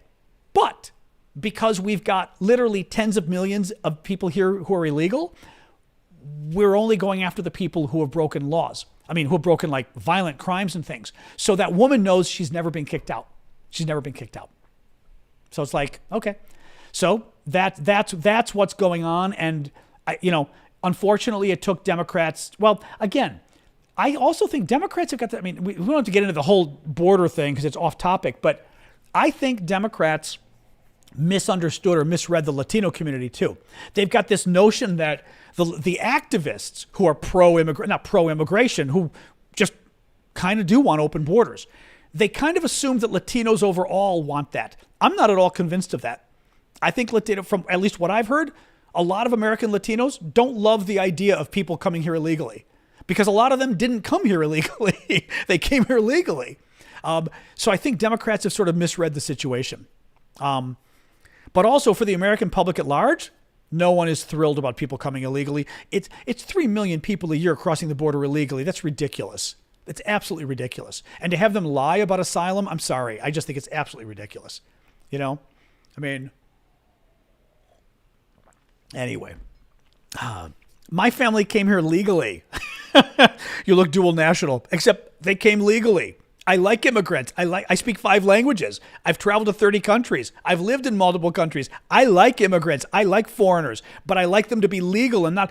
I don't get to I would love to go live in France and Italy. I don't get to go there and cross the border illegally and just live there. I'd love to. I mean, and by the way, I would have no expectation. The idea of going illegally to France, to Europe, and just like slipping across the border and they'll never catch me. In a million years, I wouldn't consider doing that because I'd be like, oh my God, right? That kind of stuff doesn't fly with me. I really don't. In any case, enough of immigration. 5 generations ago, we'll let you stay, Sherry. All right. We'll let you stay. Anchor baby.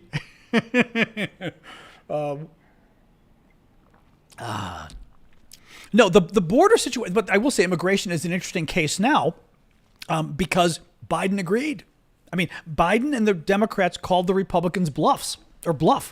They basically said, okay, you want a crazy far-right border bill? We're giving you one. And Republicans said, I have been trying Super Hornet forever to get a Greek passport. The Greeks are playing games, and they've been playing games for you. I am entitled to a Greek passport. I already know because I know all the law. I'm entitled. My mother was born there. All my grandparents are born there. I'm entitled to a Greek passport, and it's been next to impossible to get because of all the bullshit bureaucracy. And it just kind of pisses me off. I mean, literally, my uncle was the Greek foreign minister, defense minister, UN ambassador, and deputy prime minister, and I can't get a Greek passport because they're like, well, we don't really know if your family really was Greek. Pretty sure he was. You didn't have a problem when he was your defense minister. Very annoying. Very annoying. Anyway. What else we got, guys? What else we got?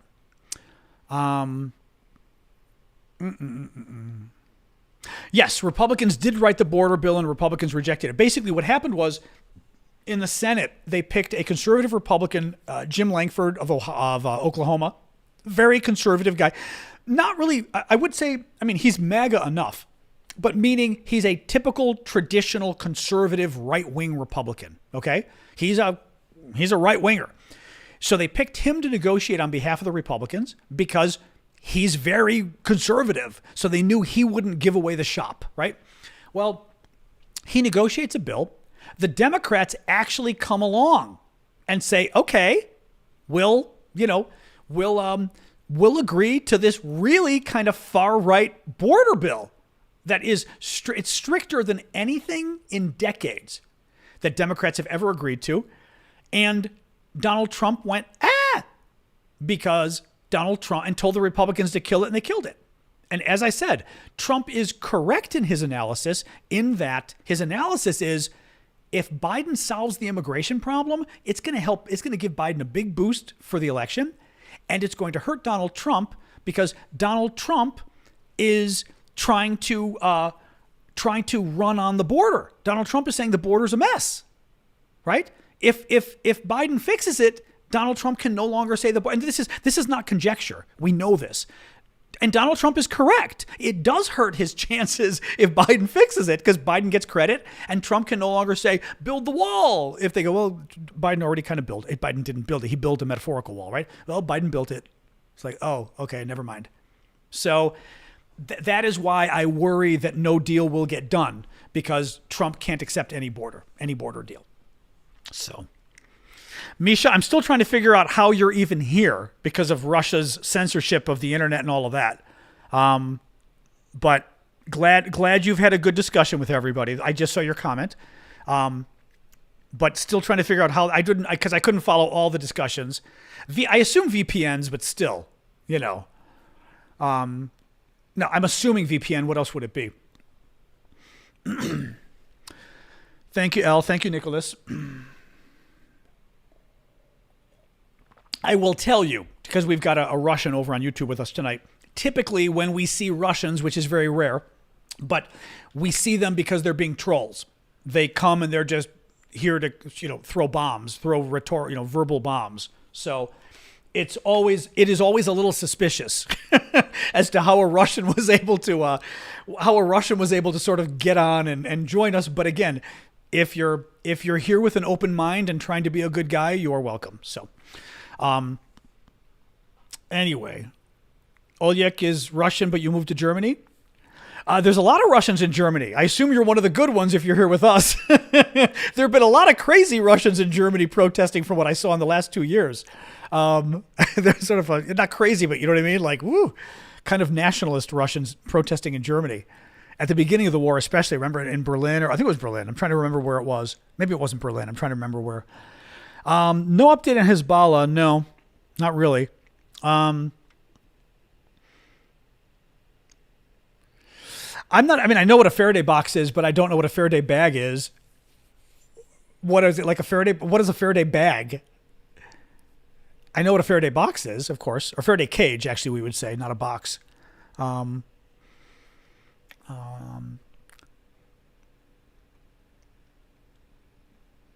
U.S.-Canadian border could be a problem in the future with immigration. I mean, it could. I don't think it is right now.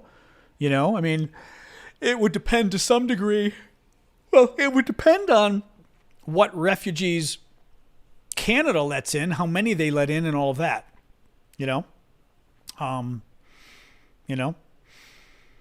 But it's not a problem right now. Yeah. What else is going on here? What else is going on? Thank you, Jeremy. I'm just looking here. Jeremy, thank you for the heart. Nicola, Daryl for the rose. I was looking to make sure I didn't miss anybody here. Kate for the TikTok thingy-majigger. What else? Maddie with ancestors from Lithuania. Excellent. The show, Misha, starts Monday to Friday, 6 o'clock Eastern time. So that's 6 o'clock Washington, D.C. or New York City time. Thank you, Timothy. Monday to Friday.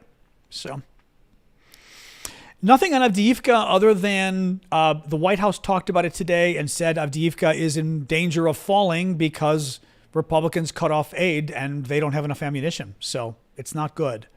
Yeah, I can do it. I can do a quick look at doing a recap. What's the, let me see here. Thank you, Elle. And I'll do one last pitch for gifts on TikTok, but also YouTube. Because as I said, I do this full time and I do it for free. So I don't do it for free. I basically rely on your guys' gifts. Thank you, Liv. Thank you, Timbo, to pay my bills. So thank you. Thank you, Joe. But yeah, let me do, my nose is itching again. You know how it loves to do that. I'll do a quick summary of the stories tonight. So Coffee Talk Saturday morning. Thank you, Vicky. Coffee Talk Saturday morning, where we'll hang out on TikTok and YouTube. Thank you, Martin. TikTok and YouTube for the monthly subscribers. So make sure you come by if you're a monthly subscriber on TikTok. Show up on TikTok, 11 a.m. Eastern time, U.S. That's 11 a.m. New York City time.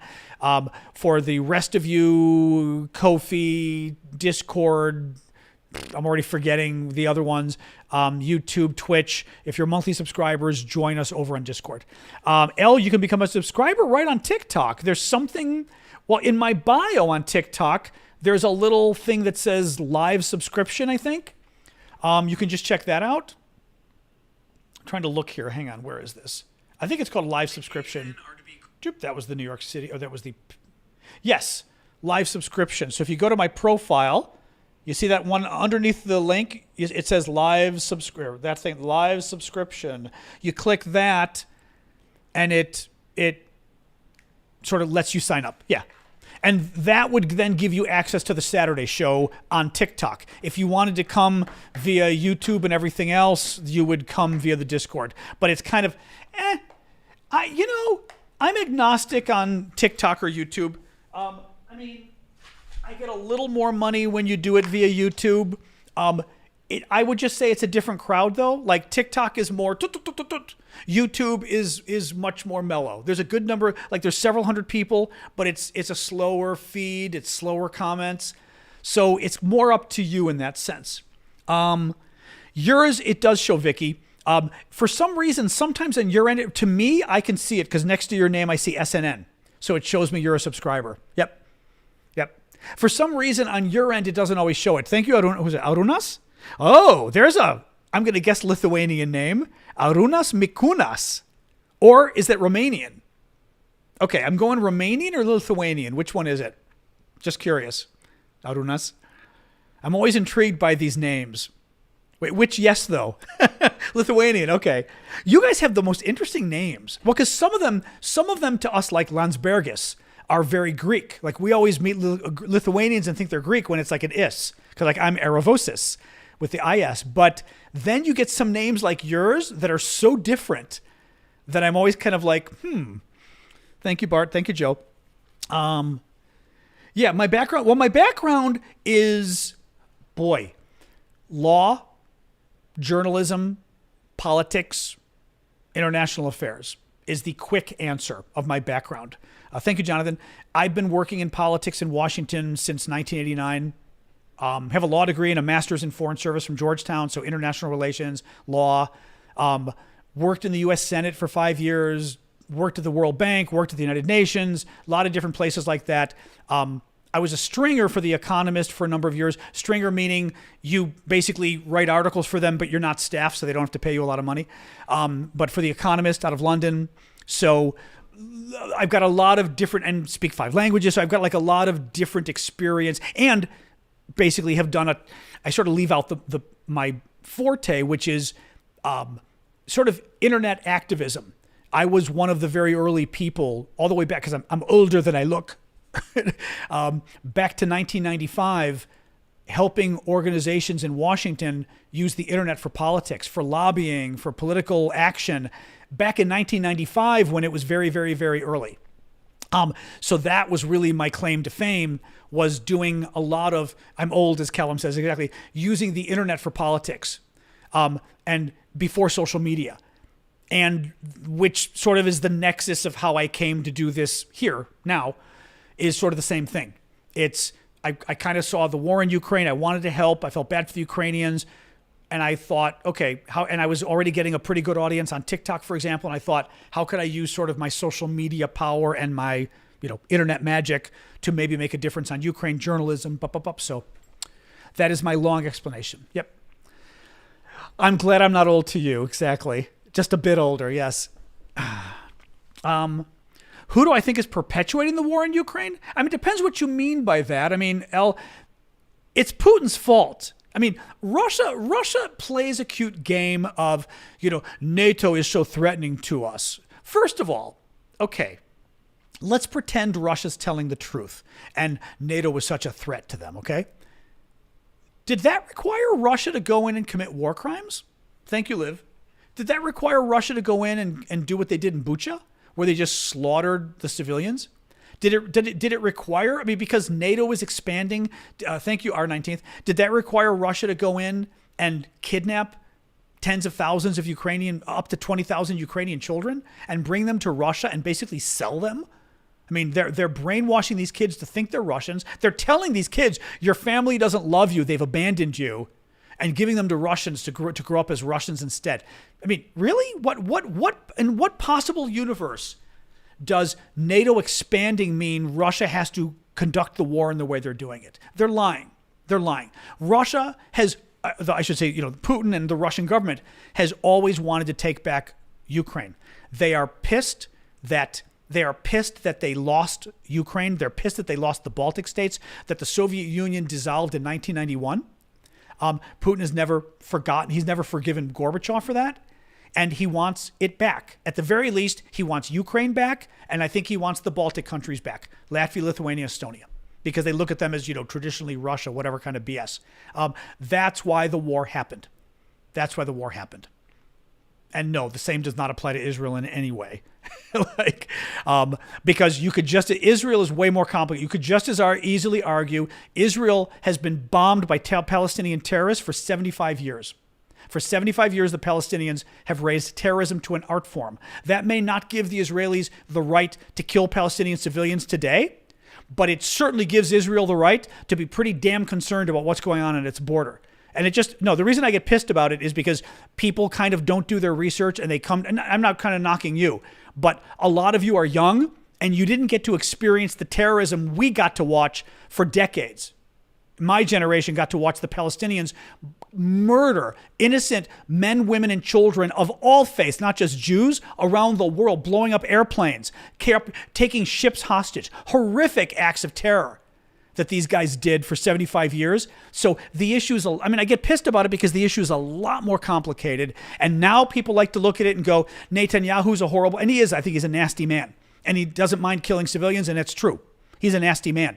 But to get to the point that he's a nasty man, he's also fighting very nasty people who literally raise terrorism to an art form.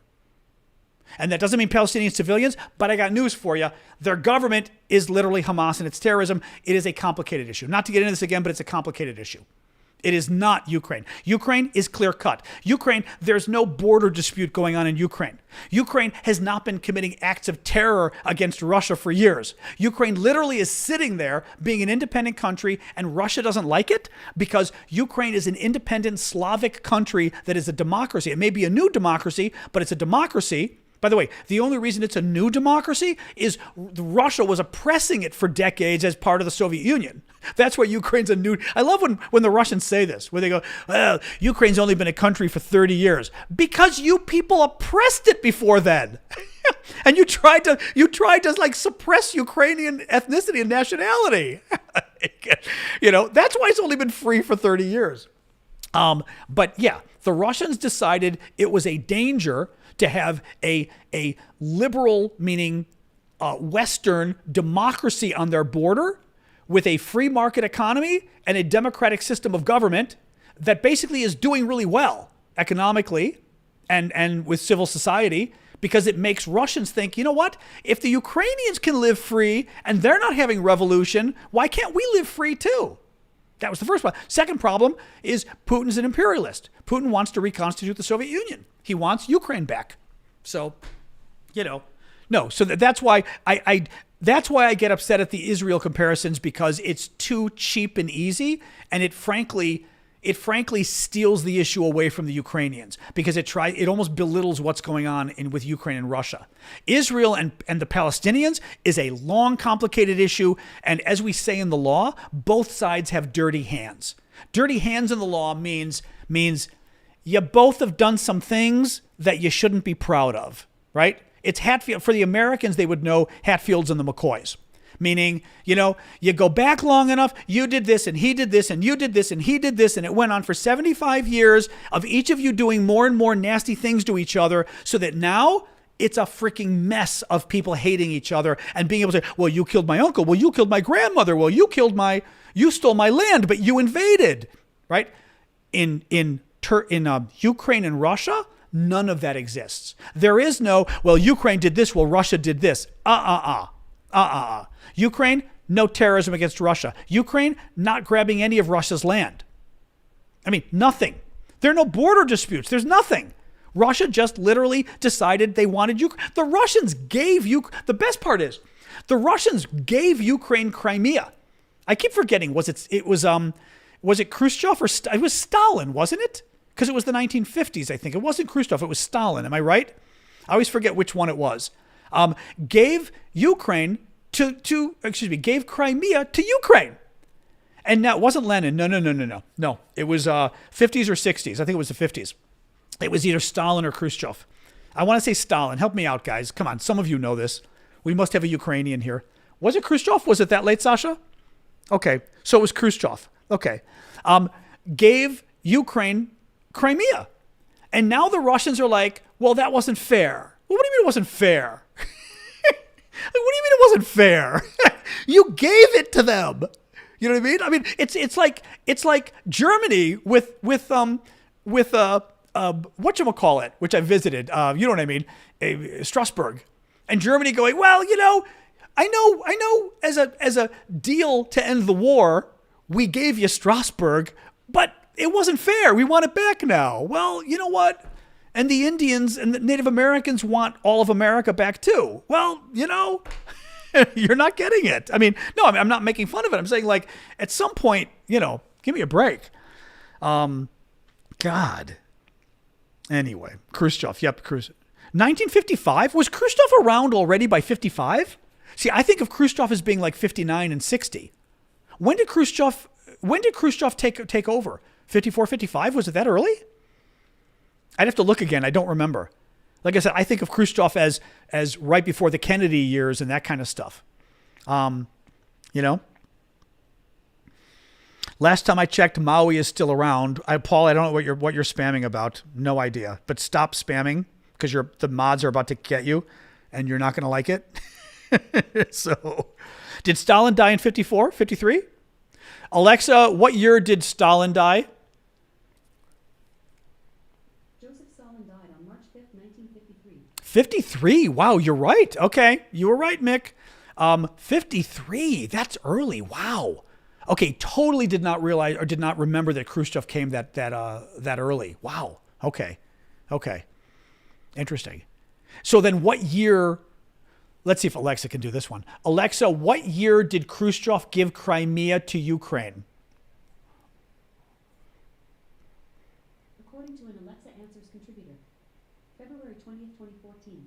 Did that answer your question? No, February 20, 2014. Thanks for your feedback. Hey, Google, raise your volume.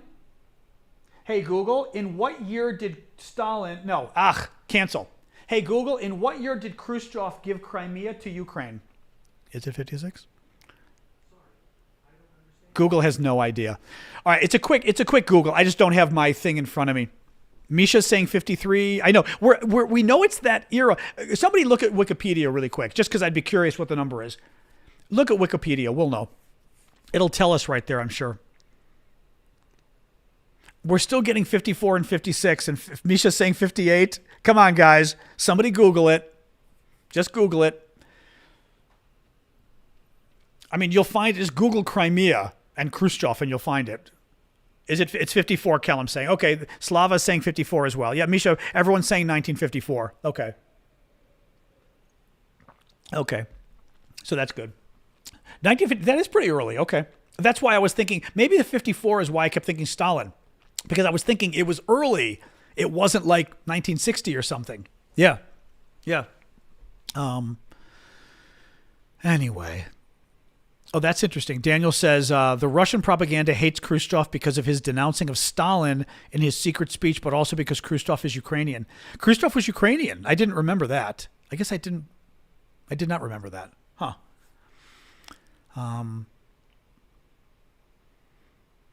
So, well, he would have been Soviet Ukrainian, of course. Yeah. But I didn't even remember that.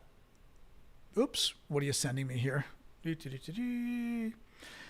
April 26th, 1954, the decree of the Presidium of the USSR Supreme Soviet transfers Crimea Oblast from Russia to Ukraine. 1954, there you go. All right, there we go.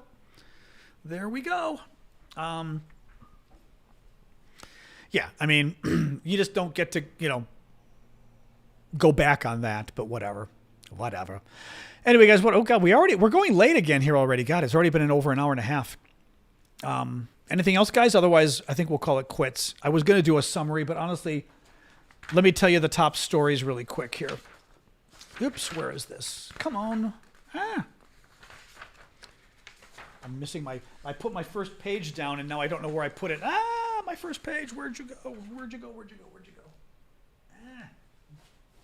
I don't know where I put my first page. Now I can't give you the new summary. I don't know where I put the first 2 pages. Oh well, maybe not today, guys. Well, okay. Beaches just said, I was going to say, when I heard you guys say Khrushchev was Ukrainian, I was going to say, wasn't Stalin Ukrainian? I was thinking that, but Beaches just asked that too. Was Stalin Ukrainian or not? Alexa, was Stalin Ukrainian? He's Georgian. He was Georgian. Yeah. Joseph Stalin was not Ukrainian, but he was a Soviet leader. He was born in Georgia. Georgia. That's right. He was Georgian. Yeah. Yep. He was Georgian. That's right. Thank you, wheelchair. The national security threat, basically, we did talk about that at the beginning of the show. The idea is that basically Russia is, what we believe is happening is Russia is working on a nuclear attack device for taking out satellites in orbit and using nuclear bombs to do it that would be placed in orbit. In other words, not just shooting it from the ground and it blows up, but possibly little satellite bombs, kind of nukes floating around in space, which has people a little freaked out. It would be a violation of a 1967 treaty or so, and it also just has people kind of a little freaked out. So that is because nukes in space means America puts nukes in space, and all of a sudden, and does India do it? Does China do it? Does Israel do it? I mean, right? All of a sudden, you have an arms race in space, which is not a good thing. So that's got people a little freaked out. Yeah.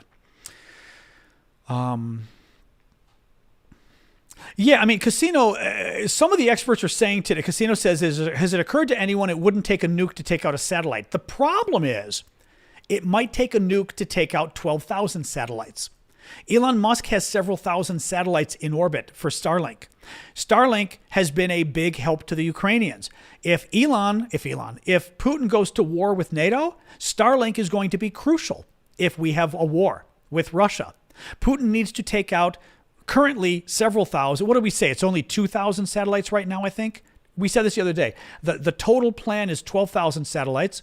The current number, I think, though, is, Alexa, how many satellites does Starlink have in orbit?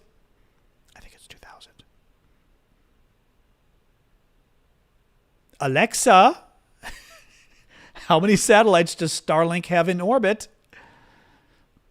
Here is an answer from an Alexa Answers contributor that I translated.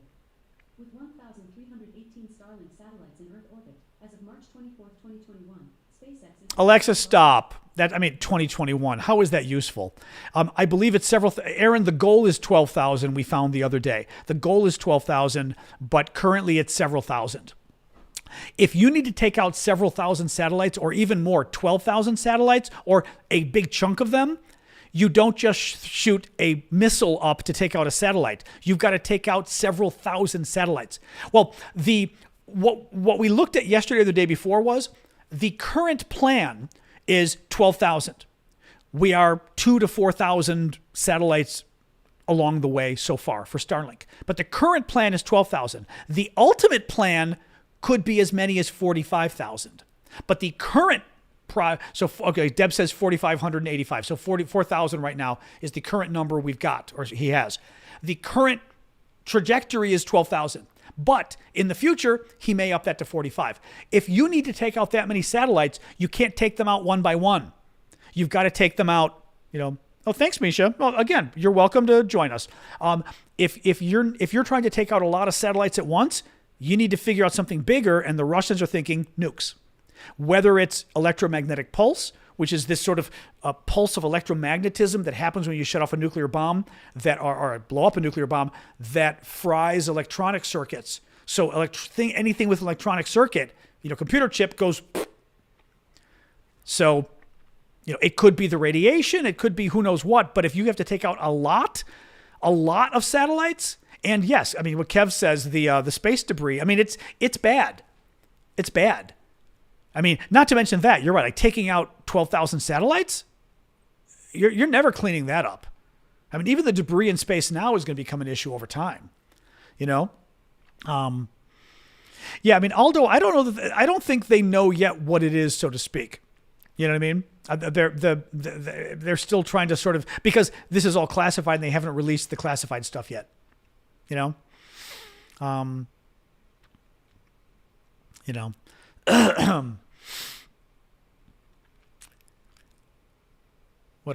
else? Yeah, International Space Station, exactly. So anything else, guys? Otherwise, we'll call it quits shortly. That's interesting. Hunter says most of our military satellites are protected from EMP. Are they? I mean, what? Like, well, that's what we're talking about. Like what? Like little Faraday cages, basically, so that at least a pulse isn't able to get in there and kind of fry them. Interesting. But what about like what about radiation? Because we were talking about this yesterday or the day before, which is if a nuclear bomb were to go off in space, how many satellites could it actually take out with the blast or the radiation damage rather than the EMP? You know? And I'd be curious about that. I am not Ukraine. I am Greek American, Brittany. Just care about Ukraine. Hell, thanks, LWD. It's not a nuke. It's just an anti-satellite system weapon. I'm not sure what you mean by that. We could put nukes in space too, but then you have a nuclear arms race in space, and people think that might be a bad thing, filling space with lots of nuclear weapons flying around. Yeah, I mean, even on its face, it sounds kind of scary. So honestly, not just could we probably would have to put nukes in space if Russia did it, which is a really scary thing, you know?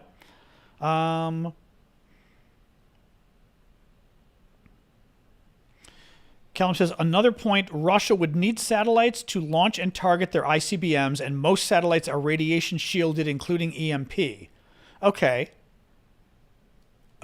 How does that tie into what we're talking about, though? I guess what you're saying is EMPs would not be sufficient.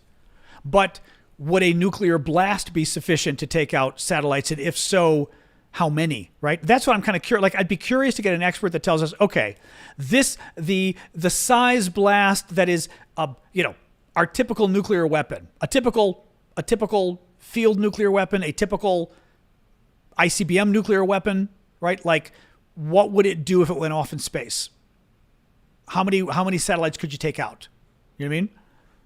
Or if it still isn't that many. I never did see Space Cowboys, Sobo, but everybody keeps mentioning that this I guess was part of the. Oops, making sure my door is shut. This was part of that movie, I guess.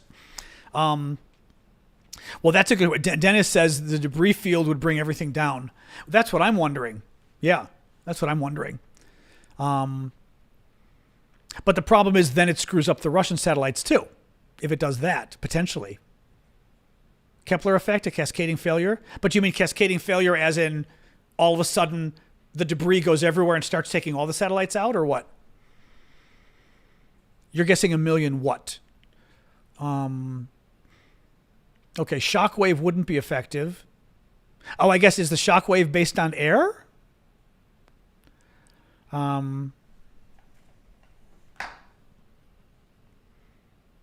Because blaster vibrations of matter. I mean, there is matter in satellite orbit, but not enough, right? Because we looked yesterday, and the satellites, it said 170 miles to several hundred miles, which kilometers is 250 kilometers and up. Oops, sorry, let me look here. Callum sending me a message. Each piece of debris hits a target, causing more debris. Basically, the plot of gravity. Yeah, that's the thing. Dark matter. A nuclear blast would take out so many in the vicinity, but no more than probably 6% at a time. It's a pointless weapon. Debris isn't ideal, but in theory, they could adjust the height of the orbit for other satellites like they do anyway for space debris. Yeah, I mean, they're clearly working on it. SNN is Sasha News Network. It's sort of the funny name we gave for the folks who sign up to be monthly subscribers, which basically means they contribute $5.99 a month dollars to help me out, to support my work. And it gives you the cute little thing next to your name, so I know who's supporting me. It gives you some emojis you can use for fun, and it gives you access to the Saturday show, which I'm doing this Saturday, where very often our friend, not always, but Vlad joins us in Ukraine, and we just have a nice, much more informal chat with Vlad about what's going on. And if Vlad's not there, then we chat ourselves. But a more informal chat of the subscribers and me for a good hour plus. Yeah. So yeah, no, I mean, I'd be very curious as to what the concept is here with the nuke and what it's supposed to accomplish.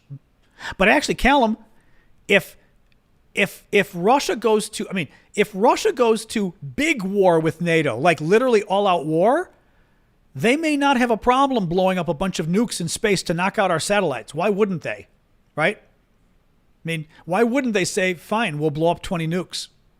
Why not? Yeah, it creates a lot of debris. Deal with that later. The current goal is to win the war with NATO. So why wouldn't they blow up 20 nukes in space? I mean, maybe that's part of the problem. You know? Asteroids? What do you mean?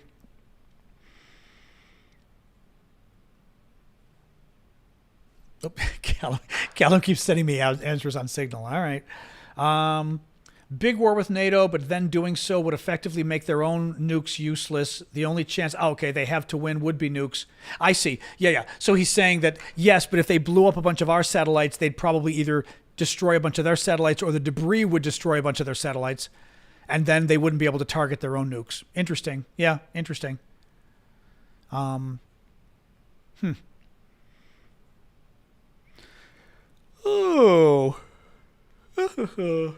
Excuse me.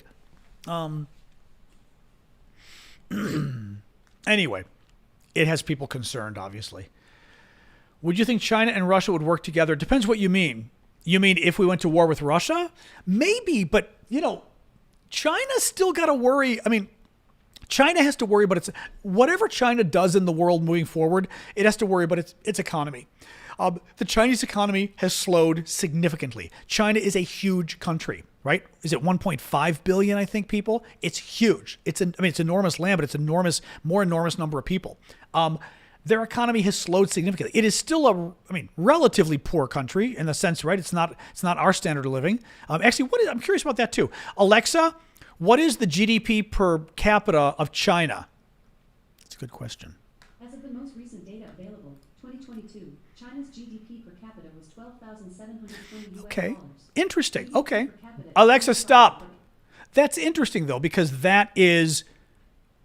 So monthly... Wait. That was annual. Wait.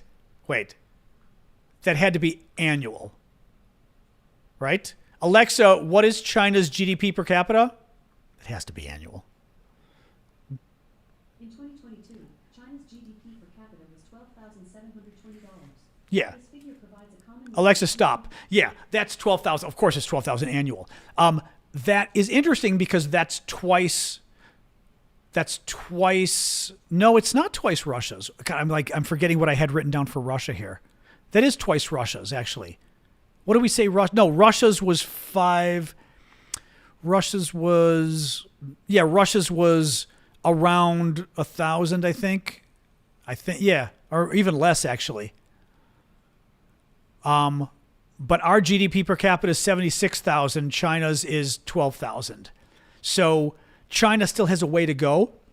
1,100. China still has a way to go. And if they were to join Russia in a war against the West, all trade would end with China. That would hurt us because inflation would soar because we get so many cheap things from China. But all of us and you guys in Europe are some of China's biggest customers, and all of free Asia are China's biggest customers. China gets hit with sanctions, not just sanctions. We go to war with China, and literally, there ain't no ship coming in and out of China. We go to war with China, we're going to tell everybody, we're sinking all your ships if you go to China. So no one's doing business with China. China can't afford, not they can't afford it, but with the way their economy is slowing down, they're going to be much more worried than ever about what the economic impact is of going to war with the West. So I don't know.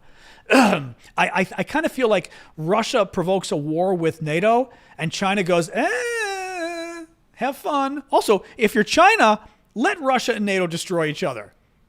China, the best thing that could happen is they get to sit back and they get to watch us hurt each other while they save their money and save their military and save everything.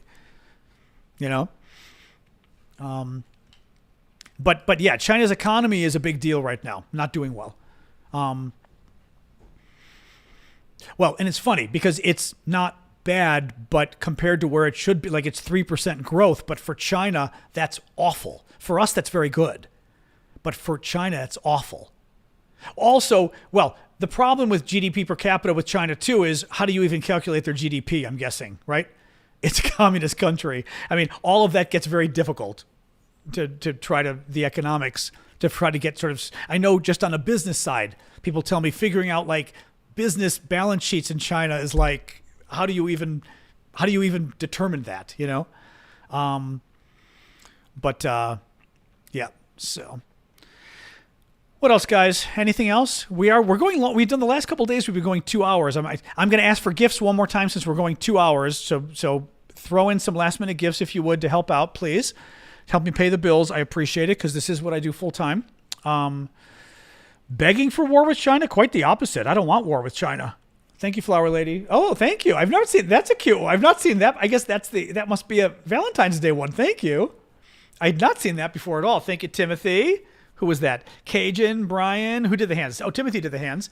Cajun and Brian. Grandma, Super Hornet, Marie. Everyone's going nuts now. Thanks, guys. Danger, Mike Matson, Dawn. M10009. Who was that? Mike with the rose. Danger with the little finger rose. Thank you, Beaches.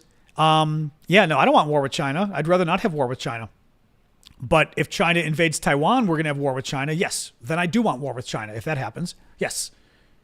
But I hope we don't. I hope they don't, and I hope we don't. Thank you, Magical. Thank you, Jeremy. Thank you, Frumpel. I mean, I'd like nothing better. Thank you, Arcadian Ribbon. Joshua, Adventure. Everyone's jumping in now. Thank you, guys. Thank you, Jen. I'd like nothing better than for China, and frankly, Russia too, to realize, wouldn't the world be a better place if we all just got along? Wouldn't we all just make a lot more money if we became trading partners with China? I mean, forget Russia. Russia, Russia has no hope in terms of the economy. It'd just be nice if Russia stopped being belligerent. Thank you, Fran. Thank you, Mustard. And thank you, Mustard, a lot. But wouldn't it be great with China if we could just be trading partners and stop screwing around? And just and they just honestly get over the whole Taiwan thing and just grow economically. And we can compete economically, but stop the weird stuff. But I don't know, I don't know. Well, Putin, we tried to tell Putin that, I think, in the 1990s. And he just, not Putin, but the Russians. And then Putin came along and it was like, burp, that was the end of that, And Putin doesn't want that. Putin wants to bring back the Russian Empire. Putin has said he sees himself as being, like Peter the Great. So what do you do? No, we could be with Russia, but Russia is not a nice place. I'm sorry. But in terms of the government, and it never has been. And they never had the revolution they needed. They've never had a democratic revolution. I'm a big fan of democratic revolutions, thinking you kind of need them, to sort of establish and have a better government. Thank you, Jen. And they're, Putin wants to go back to the Soviet Union, and the Russians aren't upset enough about it. Well, if you're not going to rise, and I know it's hard to rise up if you've got a country that's a little bit of a dictatorship, but what do? Then don't blame me. But Putin doesn't. Putin wants the Soviet Union back. And he wants to take over his neighbors. He wants to destroy them. He has no problem with the human rights abuses and everything else. As he's shown, how do we work with this guy? We can try, but not right now. But he's doing what he's doing in Ukraine, and he's threatening Europe again now. I mean, they're the Soviet Union again. Yeah. No. Anyway, yes, Eric, I mentioned that at the beginning of the show. I talked about Tucker Carlson, who's the American right-wing pro-Putin propagandist, and he went to a Russian grocery store and talked about how cheap it was and how amazing it was because it was so inexpensive, and how it just shows you how bad American politicians are because they artificially inflate the prices of grocery stores in America, and in Russia, it doesn't cost anything. It's much better than America, and Tucker knows. The reason is because Americans make 5 times more money than the Russians do. That's why Moscow grocery stores are so cheap if you're paying in dollars. Sorry. Thank you, Adventures. Thank you, Tom. Make sure I didn't miss somebody here. Thank you, Jen. They're very cheap if you pay in dollars, because if you have dollars, you're rich. If you're paying in rubles, they're very expensive. Because Americans make 5 times what Russians make on average. That's why. So Tucker decided he was going to go and do what Tucker does. He was going to whore for the Russians and whore for Putin and attack America. And thank you, Jay. Oh my God, that is bizarre. That is hilarious. That was absolutely hilarious. Oh my God. And I know that was very generous of you too. Thank you for that. But that was, I'm holding a little baby leopard like, wee. Okay, that you're making me laugh on that one. That was absolutely hilarious. Oh my God, that was cute. And very generous too. Thank you for that. Oh my God. Thanks, Kate. Thank you, 19th. Sorry, and somebody else, user, there were a couple, I saw Arunas. That was what I saw. I was going to say, I knew you had one pop in there too. Thank you, man. Appreciate it. So anyway, yeah. What do you do? What do you do? We're not laughing about nukes. We're laughing about little tigers being held by the arms and swinging. Whee! Oh, God. Anyway, is Europe able to defend itself from Russia without the U.S.? I mean, some of the defense folks will have to tell you that. It kind of depends. I mean, France and Britain have nuclear weapons. The problem is, as I've said before, I think nuclear weapons are really good at defending you from nuclear weapons. They're not really good at anything else. Russia could still invade and take over Eastern Europe. Are France and the Brits going to use their nukes? Right? Because Russia will use the nukes back. All the French and German nukes do is ensure that Russia doesn't use its nukes first, because if they do, then France and Germany will use theirs in return. So it doesn't really stop the Russians from invading Eastern Europe, from taking over the Baltic states, from taking over Poland, etc. Right? So it's bad. As for Taiwan, yes, Americans will die for Taiwan, and both Republicans and Democrats have said that repeatedly. Absolutely. Yes. Big problem with Taiwan. Taiwan controls the world's semiconductor industry. If the Chinese take it over, they will literally control the top high-end semiconductors for our computers in all of the world, and we will not. It will be a disaster. They will be able to destroy us, destroy our industry, destroy our technology. It would be an absolute disaster. We absolutely will send Americans to fight for Taiwan. And Republicans and Democrats, Biden has said it 4 different times. Republicans have said it even more adamantly than Biden. All of the Republicans. It's not even debatable. So yes, we will. And the Chinese, I hope to God, know that. Because if the Chinese invade Taiwan, we are going to be at war with China. And it's going to be bad. Thank you, user 911.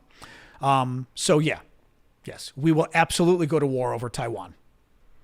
It would be like Russia taking over the oil fields in Saudi Arabia. There is no way in hell we're letting Taiwan, at the last minute at least, we're going to nuke those semiconductor plants if China really takes them over. I mean, there's no way in hell. No way in hell. And you'd have to talk to the defense guys. Russia right now isn't taking anybody over, right? I mean, Russia right now is not taking over Eastern Europe. In 10 years, I mean, I will tell you this. Before the Ukraine war, absolutely positively, I talked to a former European defense minister right before the war who said, absolutely positively, the Russians could come in and take the Baltics before the war. He said, we'd have to get them out, and it would be very difficult to get them out. Very difficult. I mean, so yes, we probably could do it, but it would be very painful to do. But the thinking, at least before the Ukraine war, was the Russians absolutely would come in, and within less than a couple days, they would take the Baltic states. And they would absolutely take them. And we would have to free them. That's the concern. I don't know that they could take Poland, but they could take the Baltic states. And again, we're not going to nuke them. Because if we nuke them, they're going to nuke us. So ironically, the nukes don't help in a way. I mean, they help stop the Russians from using nukes because we'll use them back, but they don't help us stop them from just invading, No, the Russians I think it's going to be hard for the Russians now to invade Europe, but give them 5 to 10 years. Putin is building up his military big time for such an eventuality. That's the concern. No, the Poles will put up a big fight, but the Baltic states, scary. Kirby today, I'm trying to think, was it anything new? I saw he talked about Avdiivka today. I didn't see what he said about the nuclear thing. Long-range missiles for Ukraine? I mean, which ones do you mean? I mean, we still want the German Taurus. We still want the American long-range ATACMS. Biden doesn't want Ukraine to win. So they're not getting the missiles. I mean, that's the best argument the Republicans have against Ukraine aid. We don't want Ukraine to win. Why the hell are we giving them $60 billion more? This is stupid. Either give them the weapons they need to win or stop wasting our money. But why are we wasting money on a tie? That is literally a recipe for a 20-year war. It's a recipe for Afghanistan and in Iraq, in the sense that a war that never ends. You know, it's absolutely ridiculous. No, I'm sure the Biden thing with this pisses me off. Really pisses me off. Possible for Ukraine to get F-35s? No one's talking about it. Certainly no one's talking about it. So, and I wonder if there's some concern about Russia getting their hands on it. You know, I mean, F-16s at least are 50 years old or whatever. The F-35s, we really don't want that thing crashing and Russia getting their hands. That would be my guess, but I don't know. But no one's talking about it. Yeah, there's zero chance. I mean, like Tom said, no one's talking about it. Fabrice, I don't agree. Russia should, because Fabrice says Ukraine's not going to win anyway. Russia was supposed to win this war in 3 to 10 days. We are 1 week away, a little more than 1 week away, 9 days away from the 2-year anniversary of a war Russia was supposed to win in 3 days, 3 to 10 days. Why aren't they winning? Why? It's a stalemate right now. Why? Right? So you can't say Ukraine can't win this. Russia doesn't seem to be able to win it either. So that's not a good argument. Otherwise, Russia would have won it at this point. Now, Ukraine could win it if we gave them the damn weapon. Now I have no idea if Ukraine can win it now. Ukraine could have won this war. Biden, Macron, and Scholz didn't want Ukraine to win the war. They were afraid of making Putin angry. Well, they got what they wanted. They wanted a tie. Now we've got a tie. Even worse than a tie, we've got a stalemate. So now we're throwing money into a stalemate. Congratulations. No, it was the most idiotic move ever, and now we're kind of stuck because we can't pull out. But at the same time, what are we going to do? You know? Absolutely ridiculous. No, it just pisses me off. All right, guys, we've been doing for 2 hours. Let's call it quits, okay? All right? It's Thursday night. Thank you for joining me. Let's go. We'll be back tomorrow. We've been doing this for 2 hours, guys. I got to go. But tomorrow we will be back 6 o'clock Eastern time, U.S., 6 o'clock New York City time or Washington, D.C. time where I am. And then Saturday morning for our coffee talk for the paid subscribers on here and on Discord. So join us there. Anyway, thank you guys for joining us. Thank you for the gifts. Thank you, mods, which might just be Ashley and Callum tonight. I'm not sure. I thought we had more. I know we cut back, but I thought we had more than that. Well, let me know if we need to anoint a few more people mods. Mods, let me know. Thank you, Rahu, for the heart. Poppy was on too. Okay, good. Yep, I don't always see sort of everybody who's on. And thank you, Joshua, for the bracelet. I'm like looking up here.